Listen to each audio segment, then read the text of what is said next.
everybody. Hey, guess what? Right here, back. It's called the Coffee with Curmudgeons Sports Sunday on a Monday, Memorial Day weekend, and we're here with we haven't been here for a while, for various reasons, but we're here with Jay-Z, Super Jay-Z Sports, howdy, Super Sports Jay-Z, and we also will bring in right now, if I remember how to do all of this, we will bring in Tim. Ladies and gentlemen, also joining us on this Skype is, I shouldn't say Skype, via satellite, Jason Allen. Jason Allen. Wow, it's working. Real day, everybody. You know what? Here's the thing. I got into this and I was like, oh boy, I hope I don't screw all this intro up and everything. Jay-Z's like, yeah, you got to get back on the horse, man. You got to know how it does. But I got to say, it actually went in smooth. Yeah. Wait a minute. Pretty good. Pretty good. Let me rephrase that. It went well. Went well, yeah. Okay, so. It could have been worse, right? Yeah. Could have been worse. Yeah. Went in. Anyway, so we're here. We're going to just talk. Well, this is our sports thing. Yeah. Talk some sports, yeah. Yeah. I've had a lot of weird stuff going on lately with my life, so I have not been doing much on the podcasting. That's okay. I have not been doing a whole lot. R.I.P. Tim Conway. Right. Yeah. Yeah. Have not been doing a whole lot. What was that character's name that he did with that accent? That was Mr. He was working here in the office with his secretary. That guy. You remember, right, Jason? Right, yeah, Carol Burnett. I just don't remember. With this, yeah, she was like all with the nails and the in fact, I watched one of those when he had died. That and the Harvey Korman stuff. But Mr. Dribble or something like that, I can't remember. He had a weird Swedish accent, you know. The one I watched was that was Tim Conway. He sounded, that was one of his characters. Did you know Tim Conway? No. Yeah. No. It's too bad. You're too young. Too young. Yeah. It was classic comedy. Yeah. It was Carol Burnett's show, which, by the way, in the 70s, you know, we talk about women, about feminism and stuff. Carol Burnett. Yeah. One of the most, if not the most popular variety show, comedy show, with an ensemble cast of Tim Conway. Yeah. Harvey Korman, and now I can't remember her name. Vicki Lawrence. Vicki Lawrence. Okay. That was the core team, and then they had all kinds of guest stars on the show, and they just would do skit, and the whole, basically, it ended up being, the premise was Tim Conway and Harvey Korman would do sketches. Yeah. And basically, he was so funny that he'd wait for them to crack up right during the comedy sketch. Yeah. And that's why actually you watched for it. You waited for, you know, like Harvey Korman to lose it, like right in the middle of some that's what you counted on. comedy right? sketch. Yeah. Yeah, it was a great show. Oh, yeah. And he had a character, an office man who was an office manager who had a ditzy secretary, played by Carol Burnett, and he talked like this, and he had a funny toupee on his head. So, Jason, what's your take on Doc's imitation of Conway? Well, it was vaguely Scandinavian, fairly faithful. Yeah. And pretty accurate. It's an apt homage to Tim Conway. Yeah. Well, let's. I mean, to be fair, I would say that. I mean, there are really two Swedish people in pop culture. There's the Tim Conway character. Yeah. And then there's the Swedish chef from the Muppets. Yeah. You know the Muppets, right? I do. Yeah. The Swedish chef. Yeah. Yeah. York. We'll be getting our cards and letters from the Swedish American Society. You're making fun of the Swedish. We don't appreciate it on your podcast. We just made the Sons of Norway hit list. Yeah. Okay, so I heard the Swedish Chef was on Sesame Street, not the Muppets. Was it the Muppets or was it? It was the Muppets. The Muppets. Okay. Muppets, yeah. They may have put him on. I don't know if he crossed over to Sesame Street, but I'm pretty sure, Jason. I think it was the Muppets. Huh. Was the Muppets, yeah. Okay. Yeah, Muppet Show. Cooking show, and he'd do his little intro song, and he'd always end it with York, York, York. Yeah. I just remember that. Good times. Good times. I'm going to make fun of the Swedish since I was having problems with a Volvo that I just kind of fixed, but I don't know how. But yet, here's a problem. But no, Bjork. That's what I literally said. It's like I'm driving the Bjork. Which is not Bjork, who's an Icelandic singer. Whole different thing. Which, by the way, because before we started the show, we were talking. I was trying to get it together and remember how to do this. We were talking about the new Terminator trailer for the latest new Terminator. And you know the song that they're playing during the trailer? That is actually a Bjork song called Hunter. And it's not... I wished it was actually Bjork singing it, frankly. It was some dude singing it, but... Yeah. I don't know. I wasn't that excited about that. I would have rather it was Bjork. Yeah. Could have been Army of Me, actually, I think would be a good one. But they already used that for Tank Girl, so whatever. Never get what you want, right, dude? Yep. I know, that's right. Never going to get the what you want. just how it works. Rolling Stones for you. It's all right. You What can't always get what you want, but you get what you need.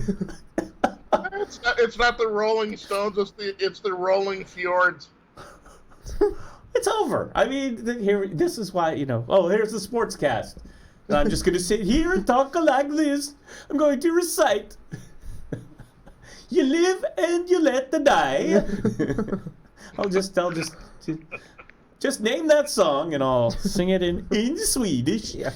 Any song you want. How many roads must a man walk down? Oh, yeah. So today, sports in Sweden. All right. Well, I guess we should do something. Yeah. Talk about sports, but I don't know. I had I don't know. Well, you don't know? Yeah, no. I mean, You got some stuff? Rough week. Well, we got lots of stuff. I think what we wanted to start with our favorite subject, the round ball, the basketball. The basketball. The basketball. The basketball. Are there any Swedish basketball NBA players? I don't know. No. A lot of Eastern Europeans. We like those Eastern European, the big giants from Bosnia and Serbia and Latvia. Sure. We like those guys. Yeah. Or as the one guy cracks me up every time. I can't. Is it the Sixers? Was it the one center and that Shaq always calls him Urang, which is a throwback to the Addams Family. Oh. To the giant guy in the Addams Family. Yeah, he plays on the Sixers. I think, is it the Sixers? I want to say, but I don't know. Maybe I'm wrong. East Coast. But anyway. So what do we got? We want to talk about the NBA. So Blazers. Do you want to just get this out of the way, man? Yeah, let's just get You want to talk about the Western Conference Finals? Yeah, I mean, it's the oldest news. We're big Blazers fans here, so I think we ought to talk about it. Okay. Kind of like on a end note. I did. Okay, I'm going to tell you. When the Blazers lost, I avoided all media, sports media. Yeah. Like, I watch the sports media. It's probably a good thing to do like that. Skip Bayless and the ESPN and all that. No, like, don't even go there. Dude, Doc, you will be upset. You'll start screaming. I could end up throwing something at the computer screen and then breaking the computer. We don't want that to happen. No. So no Skip Bayless, no Stephen A. Yeah. None of that stuff. I don't want to hear anyone assessing the Western Conference Finals and the Blazers. Right? Yeah. It's like only good. I'm like the Mary Poppins in this whole thing. La la la la la la la. Only good news, right? Trying to drown them out. Because I'm proud of the Blazers. I'm proud of where they went. Yeah. With such adversity as a team. Okay, they went to the Western Conference Finals without Nurkic. Yeah. Okay, their coach gets in a near fatal, horrible accident. Their video playback coach. Remember, by the way, this is a tribute to the owner, Paul Allen, because as the season opened, he died. Paul Allen Passed away. had died, Rest passed in away. peace. So, Yeah. so Blazer fans were proud. Yeah, this was a good season. This was a great season, and there were great moments in this season, just great times. So, I'm gonna get a little verklempt. Yeah, Allen would have been so proud, dude. Yeah. Yeah. Well, I think and I think they hung in there and they did it. They did it for him, and I mean, some of those great games, CJ, Lillard, our new guys, Hood and Cantor. I mean, Mo Harkless had a big game. I mean, everyone just chipped in. Yeah. Yeah. And then the Western Conference, we had Collins. Yeah. Really stepping up, and Myers Leonard. Hey man. I think you're right about that. Like, everyone knows the role. Everyone has a job to do, a specific job to do, and they did that well. They had, they just accepted it and they did it well. Even Seth Curry. Yeah. That one game where he had he was out 3ing his brother. Yeah. Can't forget about Seth Curry. Yeah. I love it. Yeah. I mean, so I'm really happy with this team. I think. I mean, I know Lillard says no excuses or whatever, but I really think going to the Western Conference, the Blazers were really beat up. Yeah. Period. They were physically beat up and tired. Yeah. Yeah. Well, tired, yes, that's one thing, but when you have separated ribs, when you have a separated shoulder, which Cantor's been playing with the entire time. Yeah. I mean, we lost our starting center, who's having the career high season, right? Everyone's looking at Nurkic. Yeah. And now he's out. Bosnian beast, dude. Right, and he's out. And then we have Cantor, and I was so happy when Cantor came out. I said, I like Cantor. I liked him when I'd see him play before, and I was like, oh, this is good. And he was happy to come here. And then he gets a separated shoulder, and he's still in there working. Yeah. I mean, so... the team, no one's at 100%, but this team was not. And then you're going up against, the Warriors, and Draymond Green's hitting you every time you're going down to the basket. Yeah, come on. Yeah. So, Look at the road they had to go through to even just to get to that point. I mean, they went through OKC and in a tough, grueling 7-game, Oh, man, yeah. Well, I think that's where they really got beat up, is in that Nuggets series. Yeah. But yeah, the grueling Nuggets series, and everyone agrees that this entire playoffs, the entire playoffs, has been great NBA basketball. I mean, it's been great basketball. Yeah, and by great you mean it's just going to be a great dog fight to the end, dude. Yeah, all the teams. I mean, pretty much one thing that everyone agrees on, sportscasters, is this has been a great playoff series. I mean, all these teams in here are fighting. There wasn't any given. I mean, it started with the Blazers series against OKC. Everyone was like, "Oh yeah, well OKC's gonna, nail them, the Blazers." Oh well, how'd that work out for you? And then the Nuggets Blazers was tough. That was a heck of a series. I mean, I'd say out of all the other teams other than the Blazers, I do have a lot of respect for the Nuggets and the coach. What's his name? Mike Malone. Mike Malone. They put together a hell of a team there. Yeah. I mean, Jamal Murray. Yeah. Yeah. Gary Harris. Yeah. Jokic, the Joker. Yeah, the Joker. The Joker. Yeah. They got another guy, Michael Porter Jr. Yeah. Coming up this coming season. I mean, talking about this season, obviously, and these playoffs, but I'm excited for that guy. Yeah. So yeah, it's a good group, dude. I mean, I mean, that one could have gone either way, although I did predict that they were going to win. Just I was off by one game. Yeah. But anyway, I did say Game 7. Yeah. After I said Game 6, but whatever. Whatever, dude. But anyway, well, I based it on. I went with Blazers in that series. I based it on experience. I was like, Blazers more experience than Nuggets. I think that's ultimately was. But now that the Nuggets have been in the playoffs and stuff, I mean, they're going to be a contender. Yeah, they're going to be even better. Yeah. Yeah. Absolutely. You know, I thought they got talent. I picked the Nuggets just because I thought Jokic was going to have his way with the Blazers, inside without Nurkic. Right. So I thought he was going to play a big factor. That's kind of why I based my prediction off of, him having a great series and without Nurkic, man. That was tough. I think it would have been a lot different with Nurkic. We probably would have won in maybe 5, 6. Yeah. Yeah. What about you, Jason? Oh boy. Yeah. I mean, if we're talking finals, I gotta give the edge to of course Golden State. I was befuddled. I really thought the Bucks would win it. Yeah, me too. I actually thought the same. Yeah. But Leonard just, holy cow. Yeah. That guy willed his team to win. Yeah. And like a superstar. Right, yeah. So I'm just wondering now if he can keep that up. I mean, it's basically, he is the will of that team. But again, you see that if KD goes down, others step right up into it. Yeah. It's next man up. Next man up. Yeah, I just don't think Toronto, especially after the grueling match they had with Milwaukee, I think it may have taken out more than, So I don't know. I say, you know what? I'm gonna say Golden State in 6. Golden State in 6. Yeah. Golden State in 6. And you, Doc? I would tend to that prediction too, but I don't think you should copy other people's work. Yeah. So I say 5. Golden State. I'm gonna say Raptors in 7. Raptors in 7. Ooh, there you go. Oh, I like it. I hope.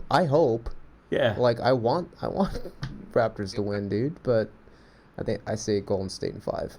Yeah. Now, is this a Doc normal prognostication, or is this a Doc Karnak prognostication? Dude, I freaking hope you're right. You know how my powers, Jason could attest to it. Yeah. It's kind of, it depends. Okay. Let's qualify that. The qualifier is if Kevin Durant's on the court. Okay? So that is my prediction as of the present, lineup. Okay? Yeah, KD is out for game 1 for sure. He's out for game 1 for sure. For sure, but we don't know about the other series. I think he might be out for the whole series. So... But, it's questionable. So, in NBA news, just before the show, I was, where is it here? You're talking about it with Shaq and it was, Charles, no, right? it was Chris Broussard. Yeah. On Colin Cowherd's The Herd today. Yeah. As of today, they recorded a show, and I listened to the interview, and Chris Broussard says... KD is done with the Warriors. He is not going to be on the court with the Warriors, which means he's not going to be in this series. And he said he's, this is going to be the last of his Warrior days. Yeah, Warrior days. Yeah. Now, what had happened last week with him is he got into a Twitter spat with KD because he was saying that I can't remember now what it was. That I think he said that KD wasn't decided yet, but he's still going back and forth on his decision. And he said, I've talked with him, and he said, we talk about our faith, we talk about all this stuff. Yeah. And KD came back on Twitter and said, "You don't even have my number, man." Text. And he came back with, "Excuse me, how about the hundreds of DM Twitters and Instagram private messages we've had together?" And all of a sudden it was like, well, that's not texting. And it's like, the hell it isn't. It's the 21st century. And I have to agree with Broussard. Yeah. It's like, yeah, that's okay, texting. Well, he doesn't have his number texting, but if you're DMing someone, you're messaging It's pretty much the same damn thing. It's messaging. Dude. It's the same thing. Yeah. You're splitting hairs. And he said, you're just talking semantics now, right? Yeah, and he said in a video post, he said he's not going to share the messages because those are private.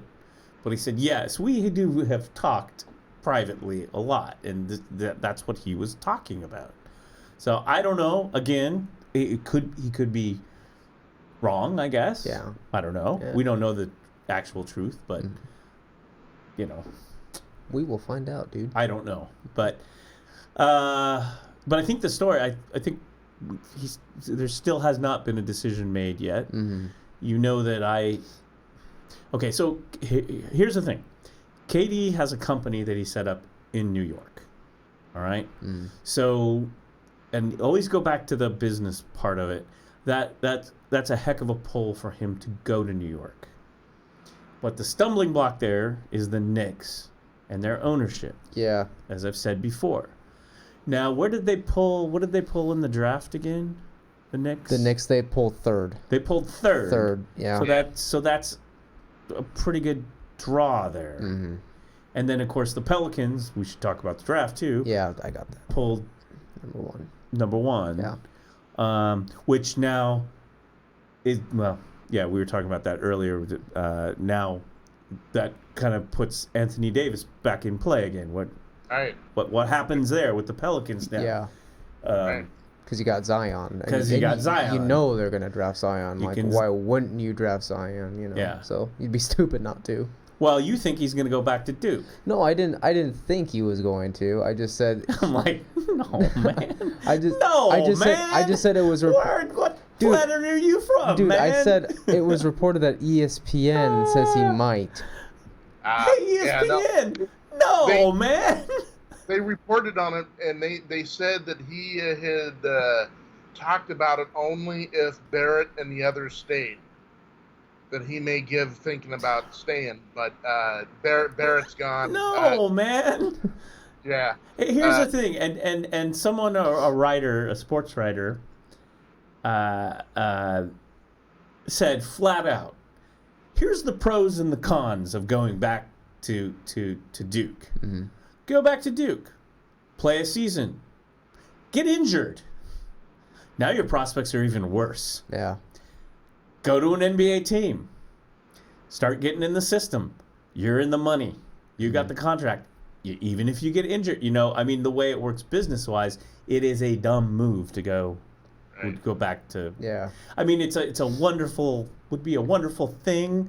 Back in the old days, it's like back when you play for 4 years and get your degree and do all that, but that's not today.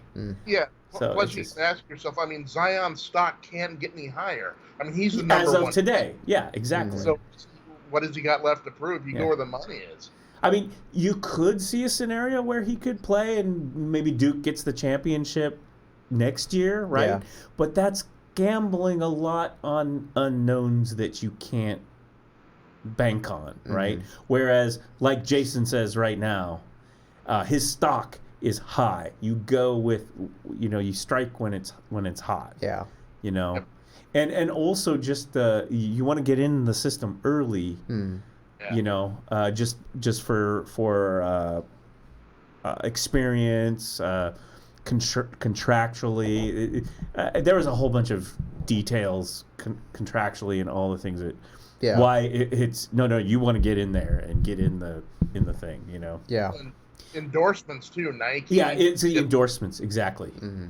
Yeah, that was the other big piece of it. It's like endorsements because hey, if it goes back to college, no endorsements. Yeah. Not legal, can't do it. It's money on the table. Yeah. What they make, like a rookie, like him makes way more in endorsements than he makes on his rookie contract, right? Mm-hmm. His rookie contract is technically kind of peanuts, isn't it? Yeah. I don't know how much people make with it's not that much, I don't think, in your rookie. It's like capped. The top tier rookie, I think, only makes 4 or 5 million. It's not that much compared to. I was reading that John Morant was going to make around like $9 million per year. That's possible. You see, I don't know. I don't know the sliding scale now. I know they upped it in the last year or two. Yeah. It used to be like 4 million or 5, but it could be now, 9, 10. Who knows? Yeah. I don't know. And that's it's still way less than you could potentially make. Yeah. Here's the scale amounts. Jeez. Pay scale, draft 28. Yeah, maybe it did go up. Mm-hmm. But needless to say, it's not as it's still capped, I guess.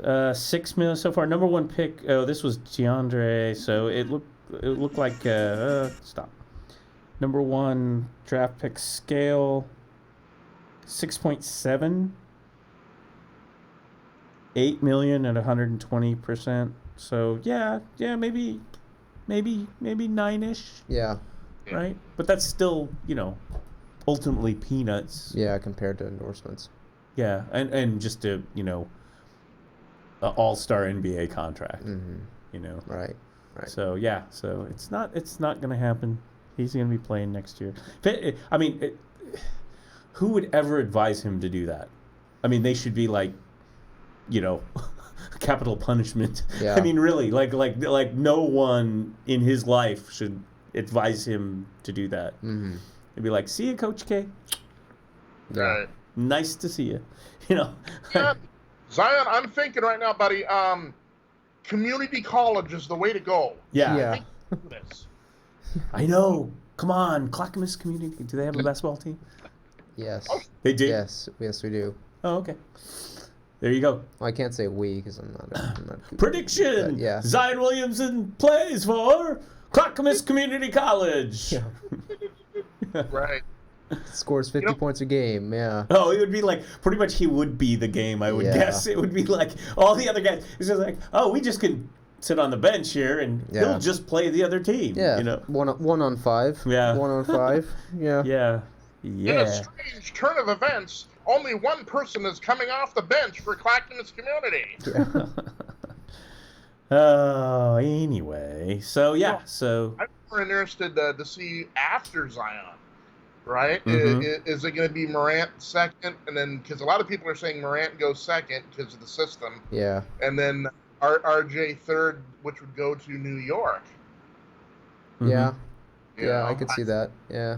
So if you're doing KD, if KD goes there, and then some people are even now talking Kyrie. Yeah. If you assemble those three, where does that leave the Clippers, Doc? No, wait. Okay, so you're talking about the idea that Kyrie and KD to New York Knicks with RJ. Yeah, with the third we said. Yeah. Draft pick. RJ Hampton. RJ Barrett. RJ Barrett. RJ Barrett. Yeah. It's compelling. Yeah. Okay, so here's the thing. Here's where I think with KD, maybe not to the Clippers, and it's because going back, roll it back. He's got this company, this business that he set up in New York. Mm-hmm. Okay. Now the other option is there's always the Nets. Yeah. Yeah. They're up and coming. Yeah. Right. Yeah. D'Angelo, Colvert. I mean, Levert. Here's the thing. Got a few good pieces, yeah. Okay, you're a player. Mm-hmm. You want to play in a major market. Yeah. The two greatest top major markets are New York City and LA. Los Angeles. Right? Yeah. I mean, and then you got like, maybe Orlando, Chicago, Boston. Boston, yeah. Maybe Philly too. Yeah. But,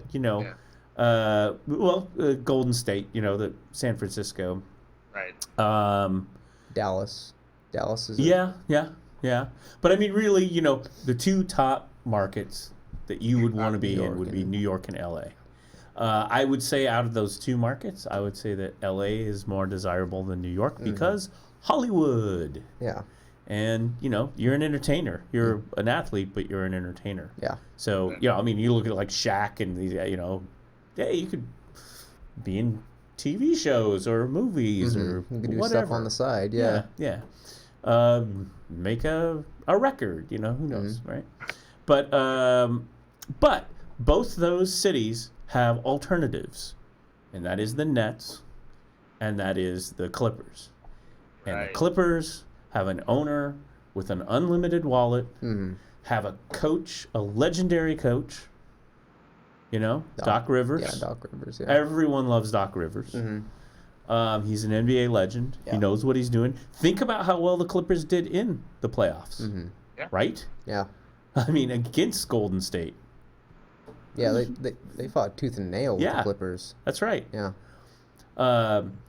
And Jerry West putting the team together there. That's I don't want to be like everyone's like crapping all over the Lakers right now. I don't want to do that, but it does make the Lakers look pretty bad. Yeah.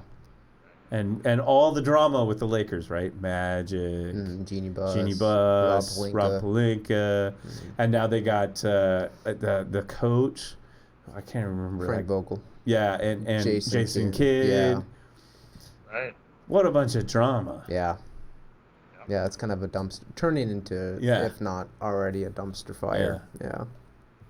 I mean, at this point, gosh, I don't know. I mean, at this point, well, okay, so I don't know.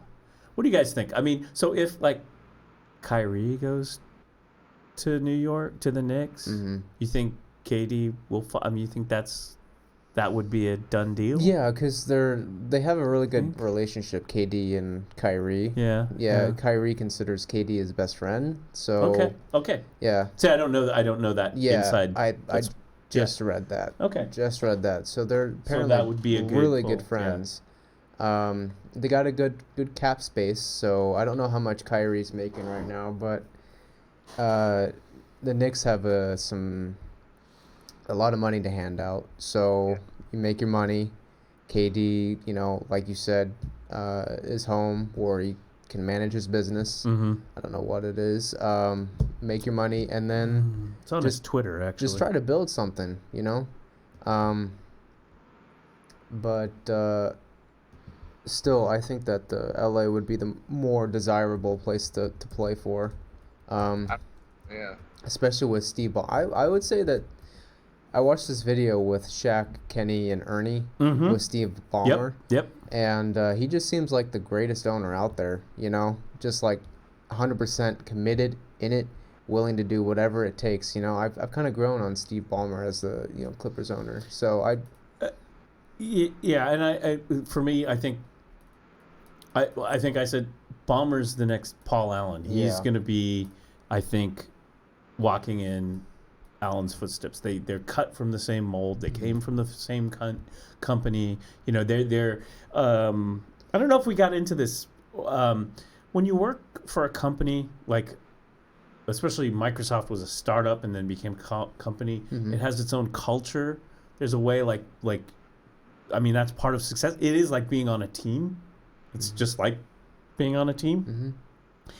And so that whole culture of winning on that crosses over. And if you see how successful Paul Allen has been as a sports owner and what he ended up doing with the Blazers. Yeah. I mean, Seahawks too. Yeah, and the Yes, Seahawks. Yeah, absolutely. That's why I said sports owner, not just the Blazers. So I mean, I think Ballmer, has taken. I mean, he obviously bought the team, so he's got that Paul Allen as he did when he worked at Microsoft too, as he was a founder. So I think that's I think they're the team to look at and to watch. Yeah. And it'll be really interesting to see what they build there. I mean, in the next, not just this next season, in the next few years. Yeah. What do you think, here, Jason? Do you think Knicks or Clippers, man? What? If you're like KD or Kyrie, where do you go, man? Right. It's going to shake it, I think, one of two ways. I think you got to get over the fact, especially anyone who's going to go to the Knicks, they've got to get over the owner factor, right? So you ask yourself then, how prominent is their GM? How much pull does he have? Because if he can kind of deflect a lot of the owner's goofiness, you may be able to attract people. But if not, I'm with Doc Karnak. I think it may be one of no one's even thinking about Clippers. Mm-hmm. I mean, if you're KD, you could stay in California. You go to LA. Kyrie then goes to LA, and I mean, look how far they took Golden State this year. I mean, they are literally one or two moves away from being an elite franchise. Right. If you added both those guys, not only the Lakers but Golden State are pooping their Pampers right then. Yeah, for sure. But that also would suck for the Blazers too, because that just means another team that is. Well, yeah, dude, the Western Conference is so deep. Yeah, let's be honest. The Western Conference isn't going to get any easier. Oh. Right. No, it's not. Denver's not going to go away. No. They're built for the long haul. Yeah. So I mean, you're getting to the point now where the only cupcake in the Pacific is Sacramento, and even then, not that bad. I mean, they kind of suck, but they're not bad. Well, they just got Phoenix, right? Sacramento just snatched up Walton from the Lakers. Yeah. And that's Vlade Divac. He's Yeah. the GM of that team. So we'll see what they put together. I don't know. Yeah. I know a lot of people have opinions, and I don't know. Yeah. If I was KD or Kyrie, I'd go to the Clippers. Yeah. Because the owner is totally supportive. He's stable, and you're in the second largest market. I mean, yeah, you could go to New York, but New York, man, as a sports town, is tough. You have one bad game, and you got everyone just begging on you. Who wants that? Go to Hollywood. So that's been the scuttlebutt on the sports shows. Is I think Broussard just brought it up too. Is that hey, if KD doesn't have a thick skin, New York's not the place for you. No. That you will, it's New York. Come on, hey, bum, throw him out. Right. What is this multi-million-dollar bum? Huh? What's that? I said just ask Eli Manning. What it's like. The wild card for me about New York, which got me rethinking the whole thing with the Clippers, is it's called 35 Ventures. Actually, I can even. What the heck? Let's. Why don't we just shill for KD's company? Oh, actually, I got Jason on there, but that's okay. Yeah, it looks like this here. Oh, let me do this differently. I always forget that Jason. 35 Ventures is a website, 35ventures.com. Mm-hmm. They got the Boardroom, which I think is a TV show about athletes. So, and it's based in New York. It is co-founded by two-time NBA champion and Finals MVP Kevin Durant and his manager Rich Kleiman. Mm-hmm. 35 Ventures serves as the umbrella for all of their business interests across sports, tech, culture, and more. Oh, he's got some tech thing going on too. Oh, okay. If I remember correctly, he's got some like an app or something like that they were doing. But anyway, this is based in New York. It's his company. It's his business. It's probably his. It'll. It's one of those post NBA type things. Yeah, yeah. So I mean, that's the wild card about. I mean, could he move his business to LA? Would he? Yeah, I don't know. I don't know. So that's a wild card for me. Mm-hmm. And then what you're just saying about Kyrie, if that works out. Yeah. So yeah. I mean. Yeah, dude. I if I'm KD or Kyrie, and I know that there's a owner that supports me 100%, is willing to pay me the amount that I think that I deserve. Yeah. And willing to spend, like, hey man, you just give me a number and I'll pay you. I'll write it down on the check here, whatever you need. So if he does end up on the Knicks, if this all ends up, does it go south like LeBron and the Lakers? If are you talking about if KD lands on the Knicks? Yeah. Does it end up to be a LeBron and Lakers situation? Could be. I mean, I don't know. I kind of feel like the Knicks have better pieces around them Yeah. than the Lakers do, right? As of right now, Right. with more developed players. I don't know. I just don't. I'll be real with you. I don't really believe in Lonzo Ball. Yeah. I mean, it's early Yeah. still. I just don't really have faith in Lonzo Ball. I think he'll be a bust. Hmm. Yeah, and Brandon Ingram. Kyle Kuzma, I'm sold on. I like Kyle Kuzma, but Ingram, Ball, Josh Hart, I don't really have faith in them. What about you, Jason? What's your take on that, man? Well, I like KD. I like the idea of KD and M going to New York, but Doc's right. He's got an awful thin skin, and New York is going to light him up like a Christmas tree. Yeah.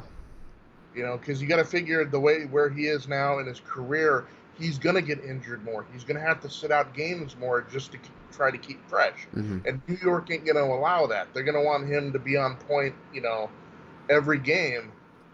And if you're thinking the overhaul, I mean, yeah, because his business is there. I can see that would be a big pull. But if I just as a pure athlete, I would say, why go New York? I would go to the Clippers. Yeah. I'd go Hollywood. Well, here's the thing. Do you remember when LeBron was in Cleveland, right? And he traveled all the way to LA to do his business. Like, that's not a big problem for him. It didn't seem like. Right. That's true. I mean, so. Yeah. No, I know it's. Well, I mean, all these factors really are interesting. Yeah. I mean, it's like. Yeah. And here's the thing: is like if the Knicks they draft RJ, how's he gonna turn out? Is he gonna be a contributor right away? Is he gonna be that player that they need him to be, or is he a bust and needs to be developed? Right. Jason. Oh yeah, I think so too. I think RJ. Coincidentally, I think RJ is going to be far better if KD and Kyrie go to New York, because at least they can take him under, take him under their wing and kind of groom him. But if he's got no one there to kind of mentor, I could see him getting chewed up in New York. Yeah. So I think for RJ to be an elite player in the NBA for the long run, he needs somebody there that is stable and that can kind of take him under their wing. Because he's not the explosive guy that Zion is. Yeah. Said Zion on the court, I mean, he's doing his thing. RJ is more of a kind of a team-oriented guy. Yeah. In other words, he's part of the machine. He's a piece of it. And so it'll be interesting. It's to see where it all falls into shape. I think to a large degree, we'll see probably in the week or 10 days after the NBA draft, because I think if New York does take Barrett, I think that could be a major selling point to KD and or Kyrie. Yeah. That, hey, look, they are making moves. They're making positive moves. I think it's going to be a stable bet that we could, have some success. Yeah. Now, if Kyrie doesn't go to New York and it doesn't pan out as originally planned, Kyrie goes somewhere else, KD goes to New York. Doc was asking, like, if KD goes to New York, do you see the same situation happening in New York as it is with LeBron and the Lakers? If KD goes there alone and there's no Kyrie, then yeah. Because Durant 4 or 5 years ago could make it work. Durant now being older and, let's face it, I mean, he's losing a step. He's injured far more often, and he's a little bit more delicate of a player now. So yeah, he definitely needs someone like a Kyrie there with him. I don't think he can cover or be the face of the franchise anymore. Yeah. What do you think, man? You think KD would happen with KD as it's happening with LeBron? See, I think we're just getting off into all the speculation now. I mean, I don't. That's the thing. I don't. No, I think we're gonna know a little bit more here, like Jason says, as we get deeper into. Kind of wind down after Yeah, the finals and the draft. Yeah, it's just so many factors with the like Jason brings up about the fan base in New York. I mean, that's a concern. Yeah. But then he's got this company there. That's the one. I would say if the company weren't there, then I'd I'd be like, nah, he's not going to go to New York. I mean, the owner, I mean, again, I think if you could pick the most desirable organization to join up, it's the Clippers. Mm-hmm. Right. Okay? Yeah. Ownership on down. But then we've totally forgotten about Brooklyn, too, like you said earlier. Exactly. That is not a bad alternative. I mean, you're no, not at all. In a much more stable environment. Mm-hmm. I know. That's the thing, that's, I mean, would you be surprised if all of a sudden it's like, oh, he's a Brooklyn Net? Yeah. There he is in New York. Yeah. And Kyrie might want to do the same thing. Exactly. He grew up being a Nets fan. Yeah. Yeah. That's his. I think that's his hometown team. Yeah. So I mean, hey, I mean, you're still in New York. Yeah. You're where you want to be. Yeah. I mean, and again, same with the Clippers. There's an alternative in LA, and it's not, it's not just the Lakers and the Knicks. Yeah.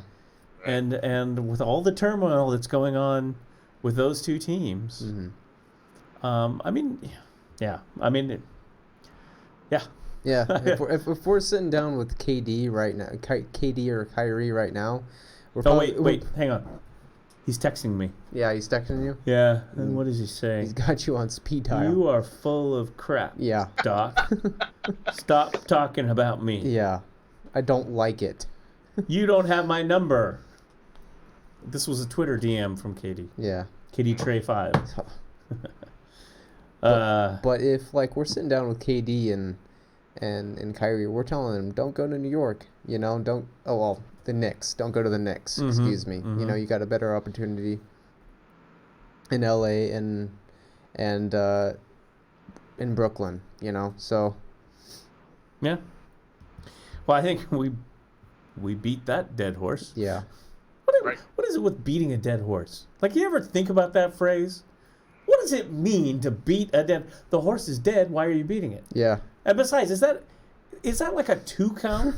Not only is that abusive to animals, but you're abusive to a corpse. Yeah. Isn't that like a 2? Wouldn't that you be up on 2 counts of the law? Yeah. Prison for life. Shouldn't beat animals anyway. Yeah. I was going to say, you mentioned Lonzo Ball, and the news rumors right now is Lakers maybe thinking about trading him to the Wizards. Yeah, for Wizards want him. Bradley Beal. Yep. Name for Brad. Yeah. Just pop that. You hear that, Jason? For Lonzo Ball for Bradley Beal. That's a good deal for Beal. Yeah. Mm-hmm.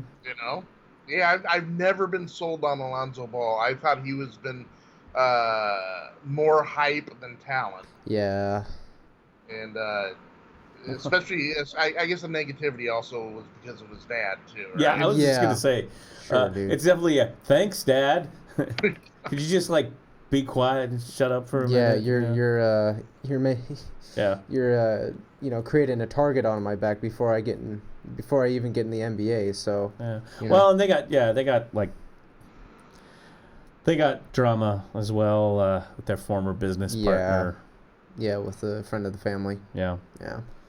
So who knows? Yeah. So the first game is going to be Thursday. Mm-hmm. Warriors-Raptors, NBA Finals. Yeah. So, good on the Raptors. I mean, that fan base is great. Yeah. I mean, they remind me of the Blazer fan. I mean, those Raptors fans are just dedicated. Yeah. And so congratulations to Toronto and the Raptors fans. It's their first NBA Finals appearance, I think. Yes, it is. And here's the thing. Mm-hmm. The first the first non-U.S. team to ever win a finals, the Eastern Conference Championship. Yeah. So, I mean, this is the first time. And it's a non-U.S. team. It's not Cleveland and Warriors, so I'm happy. I'm Yeah. happy. You know? Right. What do you guys think? Okay, so I have to admit, Uh-huh. I've been following the playoffs. Well, and the I've been following this religiously. I had some stuff going on, all kinds of things going on, including all kinds of stuff going on. Sure. So I unfortunately missed some of these so I caught like the first two games of the Yeah. series, and so I missed out on all of the The others, yeah. yeah, when Toronto struck back. Yeah. Except for the last game. I did catch the last game. What do you guys? Where do you guys stand on Giannis and the Bucks? Giannis I mean, well, because I mean that the talk is he kind of like didn't come through. Yeah. Yeah. Any thoughts there? He's a great guy, but not going to win a championship. That kind of thing. Yeah. Yeah. Which I don't believe, because I think you said, Jason, that you thought the Bucks were going to do it, and I did too. Mm-hmm. Yeah. So. Yeah. Well, he's getting a lot of criticism for it, for not. They always do. Showing up. Yeah. Well, I saw something before we went on the show that Giannis wants everybody back on his team, on the team. Mm-hmm. Giannis is just a great all-around player. I don't know, dude. I just think that it's something that he's gonna have to go through. Not being able to show up. I don't know how old he is, but it's a growing stage. He's still growing. He still needs to mature. I don't know. He's just young and he's got the talent. Just has to get his mind in the game. What about you, Jason? You think he just needs to mature? Yeah, I when they were bagging on him about not being good enough to get him there. I mean, this is his real first year of being a dominant player. Give the guy just a little time. Yeah. Yeah. And they'll be Bucks. The Bucks will be back next year. Yeah, and I agree. I think it's like, all right, someone's got to win, someone's got to lose. Mm-hmm. Don't trash this guy. This guy's like tearing it up. Yeah, he's an all-star. Yeah, he's probably going to win MVP this year. I mean, it was the Raptors had the second best. I mean, this was 1 and 2 in the NBA. Mm-hmm. This is a tough first team to and beat. second seed. Teams in the East. Basically, the East was exactly what it predicted in the finals of what happened during the season, because the Bucks had the best record in the NBA. Yeah. So, I mean, I like him. I like Giannis. Mm-hmm. I do too, and I think there's something else that we haven't even factored in about this too. Now that he's doing well and the Bucks are a going concern, someone may want to go play up in Milwaukee. Who knows what's going to happen in free agency? They may add somebody. I mean, so I like Giannis. I think the guy has a huge upside. Yeah. And I think he's going to have a long career, and I don't see the Bucks going anywhere. They've built a pretty decent little franchise. Yeah. Yeah, I agree. So I mean, the trash talking against Giannis and the Bucks, it's like, come on, guys. Yeah. He's young. Yeah, he's got more championship and playoffs in him. LeBron got the same freaking criticism when he lost his first NBA championship against the Spurs. Man, he got the same damn criticism. Get him to the finals. He's not good enough. Yeah. And then look what's happened with LeBron's career. Yeah. Yeah, and that's more reasonable folks were saying, look, this is how it goes. You get in there, you lose it, you learn from it, and guess what? You'll be back. You'll be back in the playoffs. It's a learning step. Dude. Yeah, it's a learning curve. And like your LeBron is a great example. Yeah. That. So it's like, okay. I see them making like a few changes, maybe little changes to boost up the depth, but I don't think anything major. I think they keep Chris Middleton. I think they try to get Brook Lopez back, Bledsoe back. I think they want to keep that core together. That's it's a good team, good core. Where are you guys on game 1? Warriors at Raptors. Warriors in Toronto. with that home court and with that crowd. You see, all of a sudden you're rethinking the Doc Karnak Game 7. Yeah. By the way, just to interrupt real quick, Giannis is only 24. Yeah. Yeah, he's young. Young guy. He's young, dude. Anyway, Give him time, right? Give him time. Right. Game 1 in Toronto. That is interesting. It's gonna be a rocking crowd, dude. Oh yeah. Oh my gosh. Oh, when they won that, man. I mean, it was like those fans. Yeah. I think they'll take it. Raptors Game 1. You think they'll take it? Yeah. I wouldn't be surprised. Yeah. Even though that the Warriors, they have all this time to rest and prepare. Okay, all right. I think that rest stuff is a double-edged sword. Yeah, it can go both ways. Yeah. I think it can go both ways because I've seen teams come out and the Raptors are getting, how many days rest themselves. Just a few. And they're coming off a high, Mm-hmm. right? Golden State's been sitting on their butts for a while. It's a double-edged sword. I mean, people say, "Oh, the rest is good." Yeah, but too much rest. Yeah, I've almost seen that go the other way. Yeah. In my opinion. Yeah. So. Anyway. But Raptors and Warriors in Toronto Game 1. I'm just gonna go with the Warriors, man. You're so uncreative. Dude. I'm sorry, dude. Who is this guy, man? It's like the most. It's like, okay, Warriors. Dude, I want the Raptors to win, but just eat up that porridge. Yeah. I That Golden State, Steph Curry, Smash Brothers. I got a prediction. Yeah. I would not be surprised if Toronto won. Here's my prediction, though. My prediction is that it goes into overtime. Game 1 goes into overtime. Game 1 goes in overtime. I don't know who's going to win it, but I see it in overtime. What's that? I'd buy that for $1. Yeah. Yeah, I can see that. Definitely. Mm. I would say definitely this series, we're going to see an overtime game. Yeah. Don't you think? Yeah, for sure. Oh, yeah. Yeah, at least one. Yeah.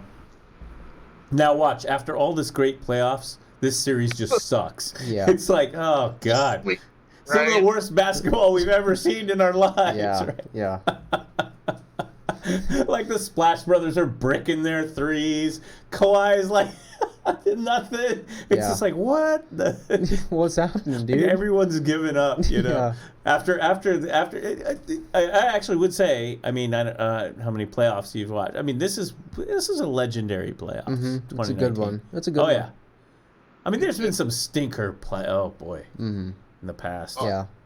Yeah, to me, it's reminiscent. Just the play and the just the excitement behind it reminds me a lot of not only Bird and the Celtics against the Lakers, but also that one series Bulls Pistons. Mm-hmm. It's like Oh yeah. it has that. Although you're right. You watch. It's like a sweep. It's like crap. Raptors sweep. Yeah, Raptors sweep, right? Curry goes out there, pulls a hammy, he's done. So I think I already got my ticket and my passport renewed for Toronto. See, I'm coming, Toronto. Yeah, go, dude, go. Yeah. Hey. I would spit out my soda if I'm watching the TV and there's Doc like in the third row with a Raptor jersey on, Yeah. And a toque, Yeah. Oh, you hoser! Look at that hoser! No, Doc will be the guy sitting, front court seat with all his, popcorn. He's got decked out in Toronto. Don't gotta have some beer and some back bacon, you hoser. Toronto gear, and he's sitting right next to the, Drake and stuff. Drake, yes. Yeah. Okay, that's the other factor. Yeah. Drake. The Drake factor. Yeah, the Drake factor. Yeah. Come on, man. Yeah, dude, that guy, I don't know what it is, but he They're always gonna give freaking him a ring, man. always freaking jinx. Well, he's known for like Yeah. saying, "Oh, this team's gonna win. This team's gonna win. I'm rooting for Toronto," and here they end up losing. You know, I don't know what it is, but he's known for that. But you know, not this year. yeah, not this year. Definitely not this year. Taking a break, but yeah. So yeah, Doc, you're gonna be the one sitting next to Drake, and it's gonna be me and Jason and Tukes. We got some back bacon and some beer. Oh, you hoser. Right. You got a big sign that says Raptors, eh? Exactly. You know? The Raptors sweep, eh? Oh, move over. Getty Lee's coming here to sit down and watch. Hey, Getty. How you doing, you hoser? Yeah. We're in Canada now. Hey! So, you know, pretty much this show is all about talking sports and making fun of other countries and people. That's right. We can do that. Yeah. We can do that. You can make fun of us. Yeah. We're Portland. We're Oregon. Yeah. Trust me. You can't make as much fun of us as we'll make of ourselves. Yeah. Right. We do that a lot. Have you been to Oak Grove? Yeah. Jason. Self-deprecating? You bet. Yeah. Oh, yeah. Oof, yeah, I spent a little too much time in the Oregon City Gladstone area this weekend. Oh, yeah, that'll do it. Yep. That Clackamas community is looking better and better. Yeah. Anyway, okay. I know. I need like a Shelly Man or whatever on the drums, like Yeah. the Doc Severinsen Orchestra. Exactly. Heyo. Okay. I'll do that. I'll be the Hank guy. Hey-o! Hey now. So I think we really put that one under the microscope. I think. Yeah, I think we did. Did we cover all your? No, all actually, your... I still got some more Oh, stuff. jeez, you still got more NBA. Yeah, I still got Portland Trailblazers stuff. Yeah, well, we should actually. Yeah. Still. I got. I wanted to ask you guys, where do you guys think that the Portland Trailblazers go from here after winning the Western Conference? Like, what do they do with the personnel that they have?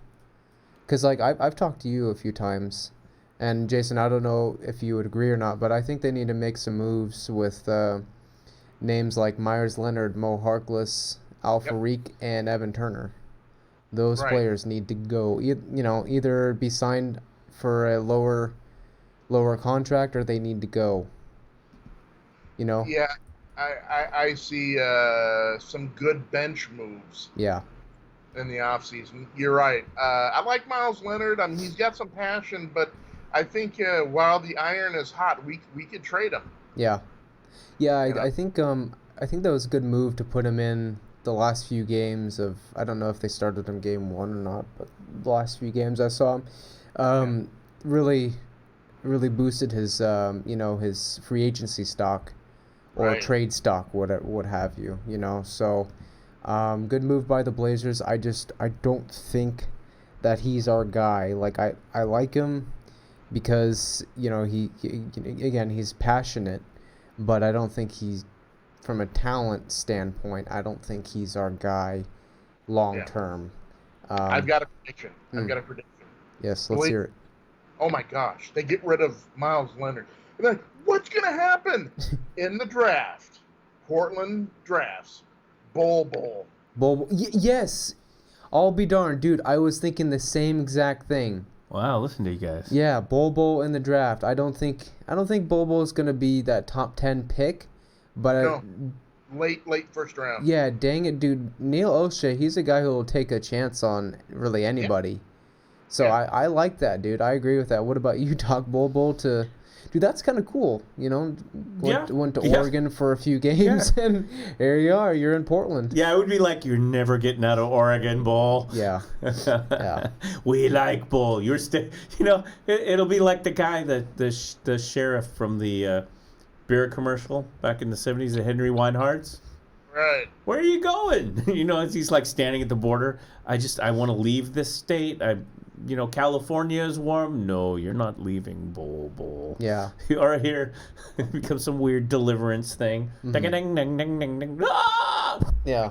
Dude, that would be interesting to see. It would be. Interesting. Yeah, I mean, sure. Yeah. Why not? I mean, Guys as are far as a prospect, Yeah, a guy's a freak rookie athlete. Yeah. prospect, You know, would they you say pan- no? No. No, pan you that wouldn't say no. camera out in the Rose Garden, and there's his dad, Manute Bol. Yeah, yeah, Ooh. yeah, And a Bobo and a Nurkic. yeah, Yeah. yeah. So where does that? Okay, so where does that leave Zach? Yeah, that's true though. I mean, now, okay, so That's true. Yeah. And Zach's prospects are very good. Cantor And too. yeah, and Cantor. Zach's prospects are very good. I mean, there's a lot of teams that and he came up big in Played in great playoffs. defense. Yeah. Yeah, yeah. So yeah, I mean, that's an interesting idea. I haven't. Here's the thing: I haven't thought much about the Blazers postseason yet at all. Yeah. So I'm kind of like a blank slate as far as what how I would like Cantor to stay. Yeah. Cantor. I'd like to see what healthy Nurkic and Cantor could do Yeah. this season, like when they're both healthy. Yeah. Because I told you guys before, I was high on Cantor coming to Portland. I was like, oh yes, I was like, I love that matchup of coming off the bench, and then when Nurk got injured, then it was like, well, now we really need him, don't we? Yeah. And Right. I again say that I think any struggles that he had during the playoffs were injury related. I think the guys, and he gets a lot of crap about his defense. I think he showed, I don't know. I think he showed up on that a little bit more than people want to give him credit for. Right.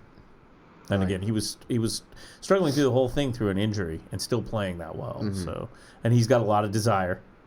He's got a really great attitude. And the president of Turkey hates him. So Yeah. there you go. What could be more of a fit? Yeah. Yeah. Yeah. Where does that leave everybody else? If you draft Bull, that's interesting. You could package maybe Myers Leonard and Zach Collins, maybe, or individually, whatever you want to do to a team that needs a stretch four, big and a interior defender. Right. Holy crap! Speaking of Cantor, okay, I'm just gonna, but I just I'm looking through the headlines, Blazers, and May 20th. So this is 7 days ago. Headline in Yahoo Sports. Get this, Jason. Portland FBI agents installed a panic button for Enes Kanter, who faces death threats for criticism of Turkey.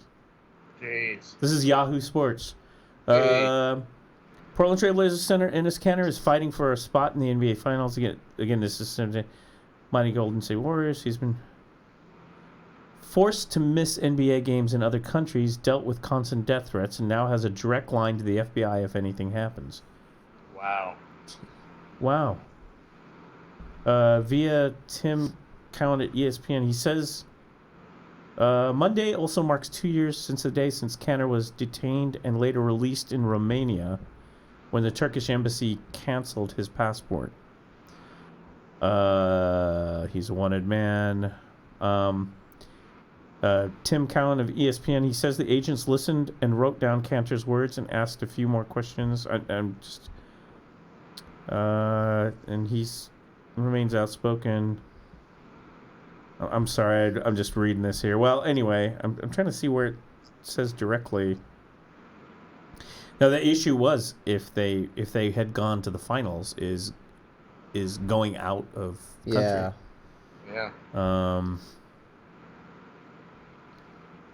Yeah.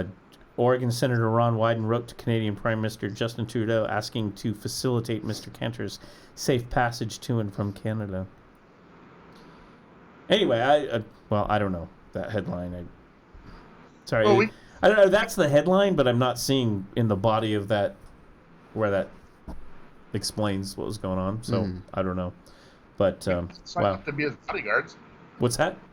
I said we could sign up to be his bodyguards. Yeah.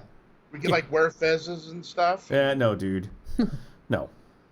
No. Let's do it. Let's do it. That stuff's. I mean, he's like he's got family over there. Oh yeah. Yeah, that's not a good No. situation. Yeah, No. his parents and all that. Yeah. That's just what a mess. I didn't know that. Here are their sports to get away from the world, and Jeez. here it is again. Here we're brought back. I have Yeah. a lot of respect for the guy. I have a lot. Oh, and by the way, remember these Western Conference? He was playing through Ramadan, meaning he couldn't eat or drink anything until sunset. Yeah. Whew, man. Yeah, we need to keep him around, dude. Yeah, and he was saying that he was talking to Hakeem Olajuwon about playing during Ramadan. Yeah. So there you go. Cool. Yeah. Anyway. Yeah, I think that guy's coming back. I think he'll be a free agent this summer, but he's coming back. He loves Portland, loves the opportunity. Yeah, well, yeah, he was really happy to get that opportunity and then get in the playoffs and all that. So. Same with Hood. Yeah. Same with Hood. I think both those guys really love Yeah, Portland. absolutely. Yeah, I'd love to see him back. I don't know if I just don't know if I don't know what all the cap space and all that, how that all works out. Yeah. Too. So I know that there's issues there. There is. Evan Turner. Evan Turner, the guy is making $17 million. Yeah. Or 17 or 18 million alone. Yeah. Myers Leonard is probably making about 12. Yeah. Mo Harkless probably making about 10, 11. This is, I think, from what I saw, I can't remember the exact numbers, right? But Mo Harkless is probably making around 10 or 11, and then I think Al Farik is probably making around 7. So, yeah, that's a lot of cap space that we could use to lure some free agents or sign Enes Kanter and Rodney Hood back for a better contract. Needless to say, I the only prediction I would say is yes, there's going to be some changes. There has to be. There has to be. There will be. There'll be some movement. I don't think it will be exactly the same team as this year. I mean, all the starters. I mean, will be there. But yeah, there'll be some changes, and if that leads to having Kanter and Hood stay on the team, I think as fans we'd all be happy. Yeah. So. If I'm Neil O'Shea, I'm going, hey, I need to take advantage of getting these players out of here and freeing up this cap space because what do I have? I have a excellent backcourt in Lillard and McCollum that are in their prime. I mean, Father Time is undefeated, so they're only going to get older. They're not going to be in their prime forever. So you want to take advantage of the time, to win the gold. So, just, of course, keep Lillard, McCollum, Yusuf Nurkic, Kanter, and then build around those guys. You know what I'm saying, Jason? I totally agree. Yeah. I mean, you got a cool nucleus there.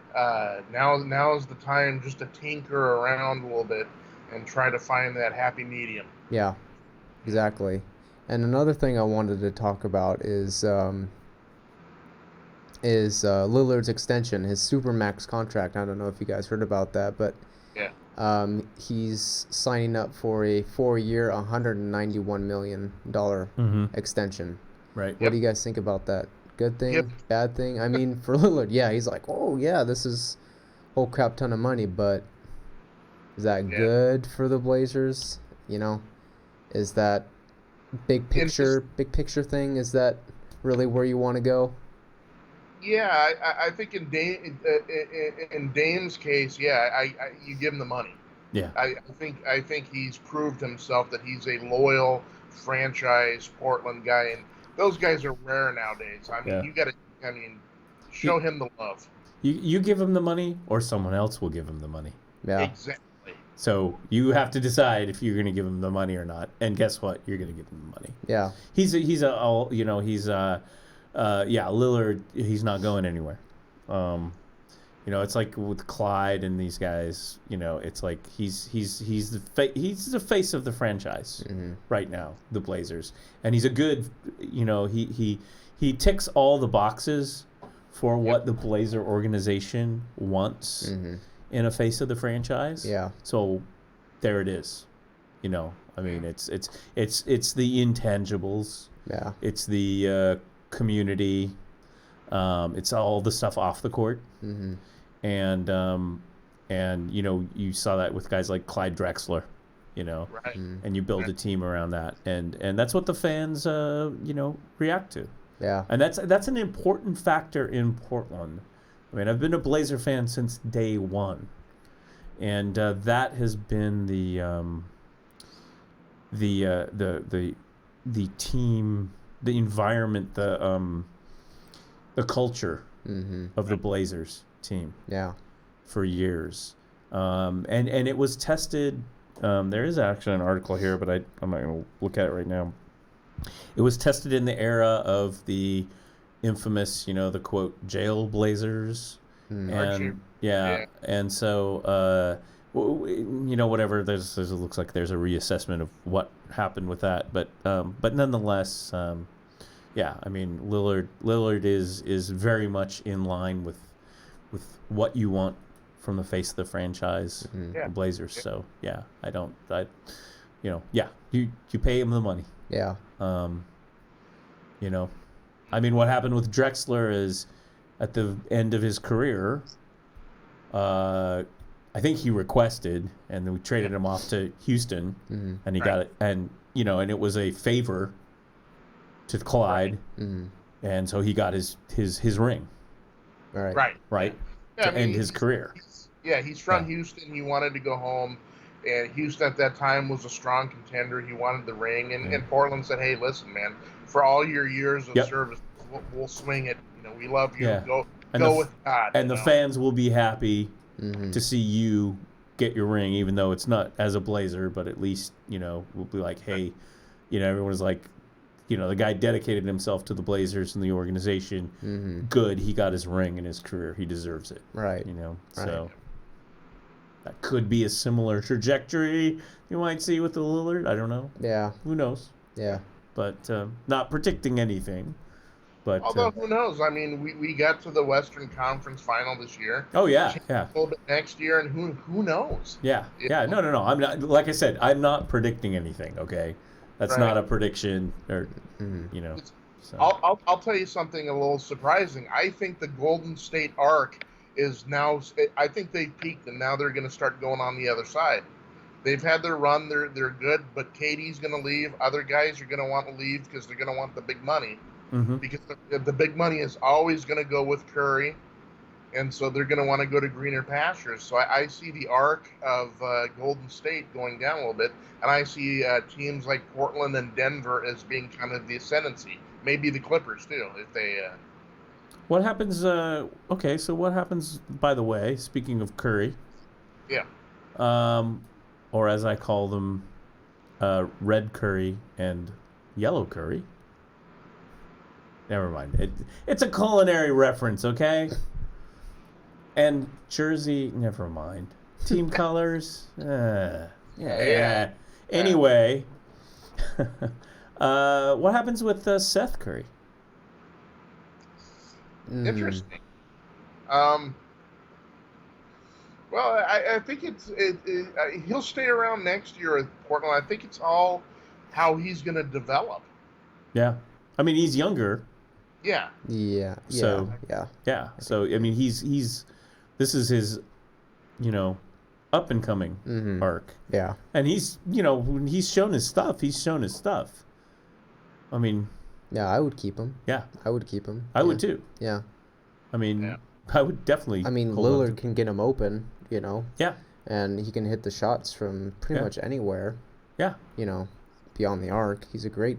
Yeah. One of the premier 3-point threats in the NBA, so I would keep him, Yeah. And again, you said he's younger than Stephens, so yeah. I'm pretty sure he's the younger brother. He's probably only going to get better. Yeah. I would imagine. Yeah. So keep him. I mean, I don't sign him for big money, but a reasonable contract, so. But yeah, Seth Curry. Seth's 28. Seth is 28. Huh. Yeah, and Curry's in his early 30s, I think. Yeah. So yeah, you're right. I thought he was younger than 28. Steph is 31. Yeah. And Seth will I think eventually be Doc Rivers' son-in-law. Oh really? Well, I don't know what the plans are. I'm not making an announcement. I mean, I don't think they're married yet, but. Oh really? But yeah, I think so. So that's like some sort of like secret, like he can get secrets from Doc Rivers. Oh, nice. Nice. I don't know. What else you got for that? Or does that cover the NBA? What else you got? No. He's gonna keep coming. No. I kind of wanted to talk a little bit about Anfernee. Okay. Before the show. Okay, yeah. I was Anfernee. Okay. Reading that he says he's not a project. Yeah. He is not a need to develop kind of NBA player, that he's pretty much ready to go and ready to contribute right away. All he needs to do is fill out his frame a little bit, and he's good to go. So I'd actually like to see him, if he can fill out, to get some more minutes in the rotation. I don't think that because I think Anfernee is a small forward. He's a wing, right? Yeah, I think so. Yeah, but if he can fill out, then I'd like to see him more in the rotation, and probably even start if he shows that he can, hang with the starters. What about you, Jason? Do you think Anfernee's got that potential in him to start one day if he fills out? If he fills out, I am so on the fence with that guy. So I mean, what you said sounds about right. Yeah. That's I concur. You concur, Doc. You're a big Anfernee fan, aren't you? I am. Yeah. I am. Yeah. I mean, when he got his moments and his minutes, he stepped up, and it was great. I have a nickname for him, but I'm not going to get into it here right now.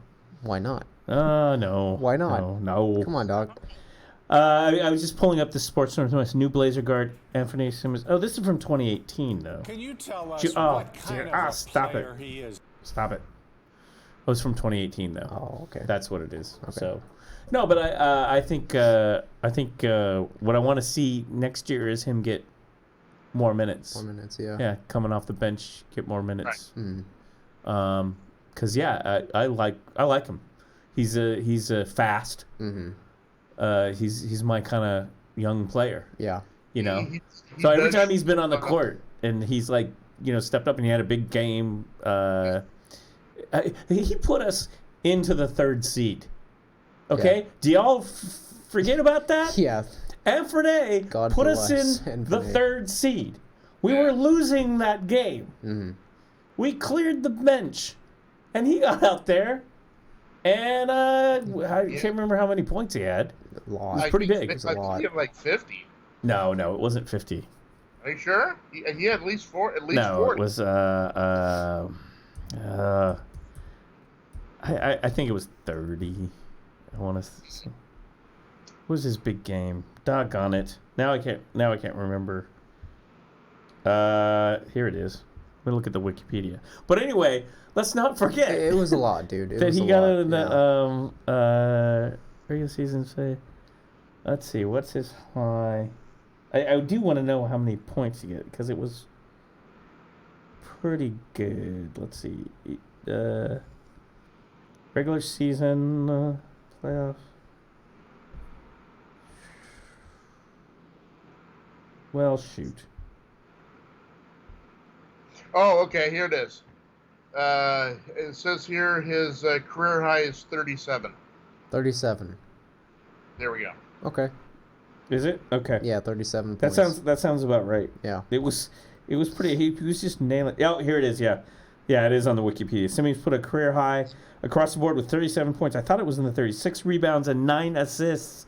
Right. It would mark the first Trailblazers rookie to score 30-plus points since Damian Lillard. What a beast. And see, that's the thing. That's why I like him. And who does he have on that team to mentor him? Yeah. Damian Lillard. Damian Lillard, yeah. I love it. Mm-hmm. I love this. McCollum, yeah, too. Yeah. So I'm high on you're selling me on him. I gotta admit, you're selling me on him. Third seed. Yeah, he's kind of like that Swiss Army knife that can do it all. You know? Just like anytime you need him, dude. How much playing time did he get this season? Not a lot. Hardly any. But when he stepped on the court, he took advantage of it. He took advantage of it. Yeah. And showed what he was made of. So yeah, I'm a big fan. Big fan, yeah. Big fan. Yeah. Big fan. So I'm good. Okay. What else we got? That's it. Did we clear out the? Yeah. That looks like basketball. Yeah, basketball mania. As they say in the NBA, we got a basketball Jones. Mm-hmm. Got a basketball Jones. Thank you, Cheech and Chong. That's right. Did we do that last time? I think it was. We were telling you had to watch some Cheech and Chong. Yeah, you were telling me about that. Yeah. Right. What'd you do with it? I ate it, man. Yeah, I think I recall you talking You about don't Cheech understand, Chong. man. You don't understand. The whole van is made out of pot, man. It's so quaint now. Anyway, keep in mind too, New York. We're talking about New York. It is not legal in New York. Pot? No. I I know they're everyone's like, looking at Cuomo, going, dude, what's going on? I don't know. Anyway, okay. Well, we don't encourage drug use on this. We don't encourage drug use on this show. And I'm not a crook. I'm not a crook. Now I'm doing Nixon impressions. Why not? Okay. Yeah, you did pretty good. Start with Tim Conway. Pretty good. All right. A Scandinavian Nixon. Hey, I'm not a crook. You're not a crook. No. Okay. Good lord, dude. What else we got? I've got some. I do have some soccer things. But now your paper's done. It's folded, dude. You really wanted to help. That's okay. I mean, look, I love talking the NBA and the basketball. And this last, we had the Final Four, and then we had the playoffs and all that. So it's all good. This is like the one time that I missed some of those Raptors games, which bums me out. So we got some big soccer games coming up.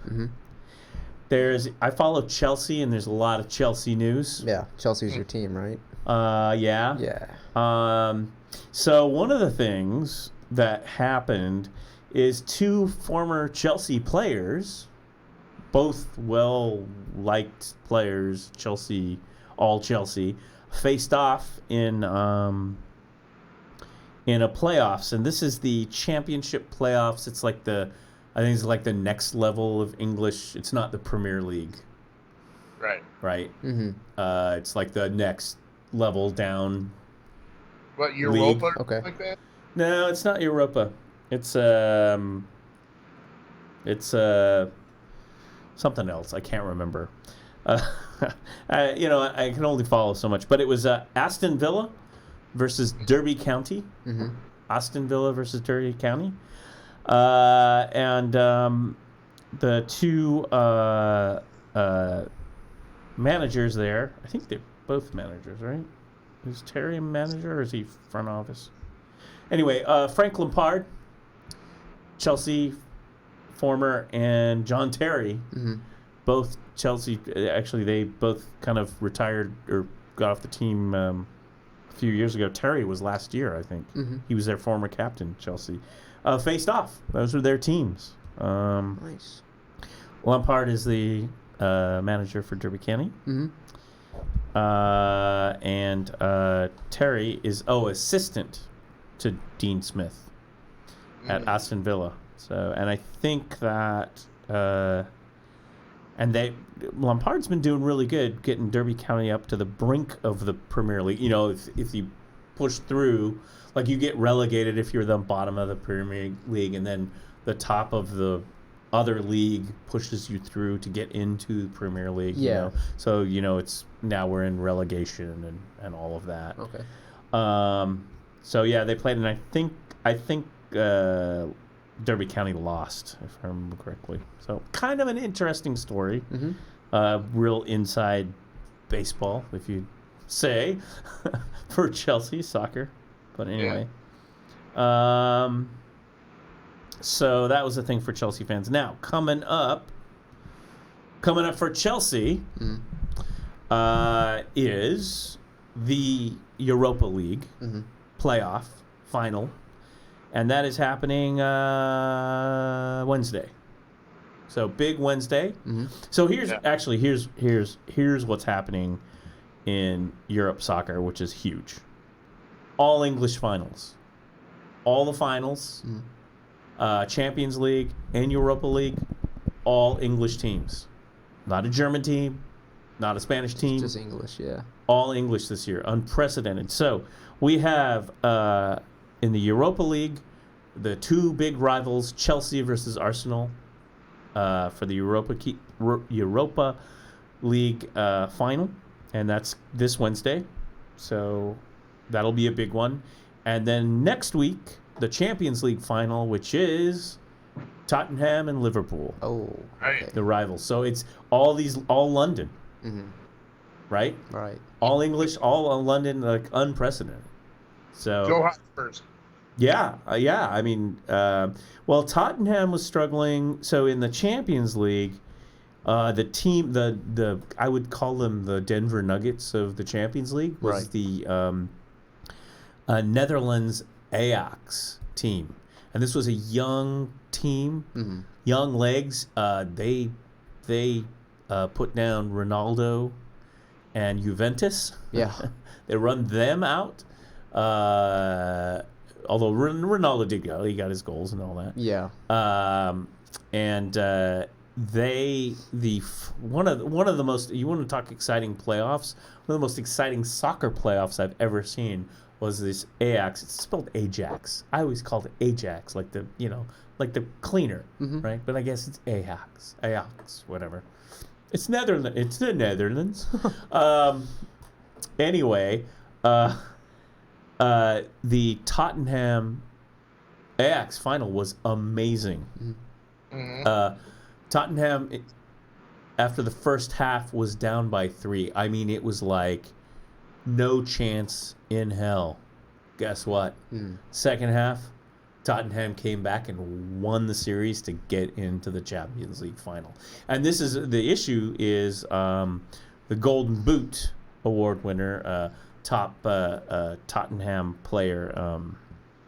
What's his face? Yes, this is what happens when you get old. You forget who the hell. You forget names. Yeah. Okay. Yeah, me too. I just.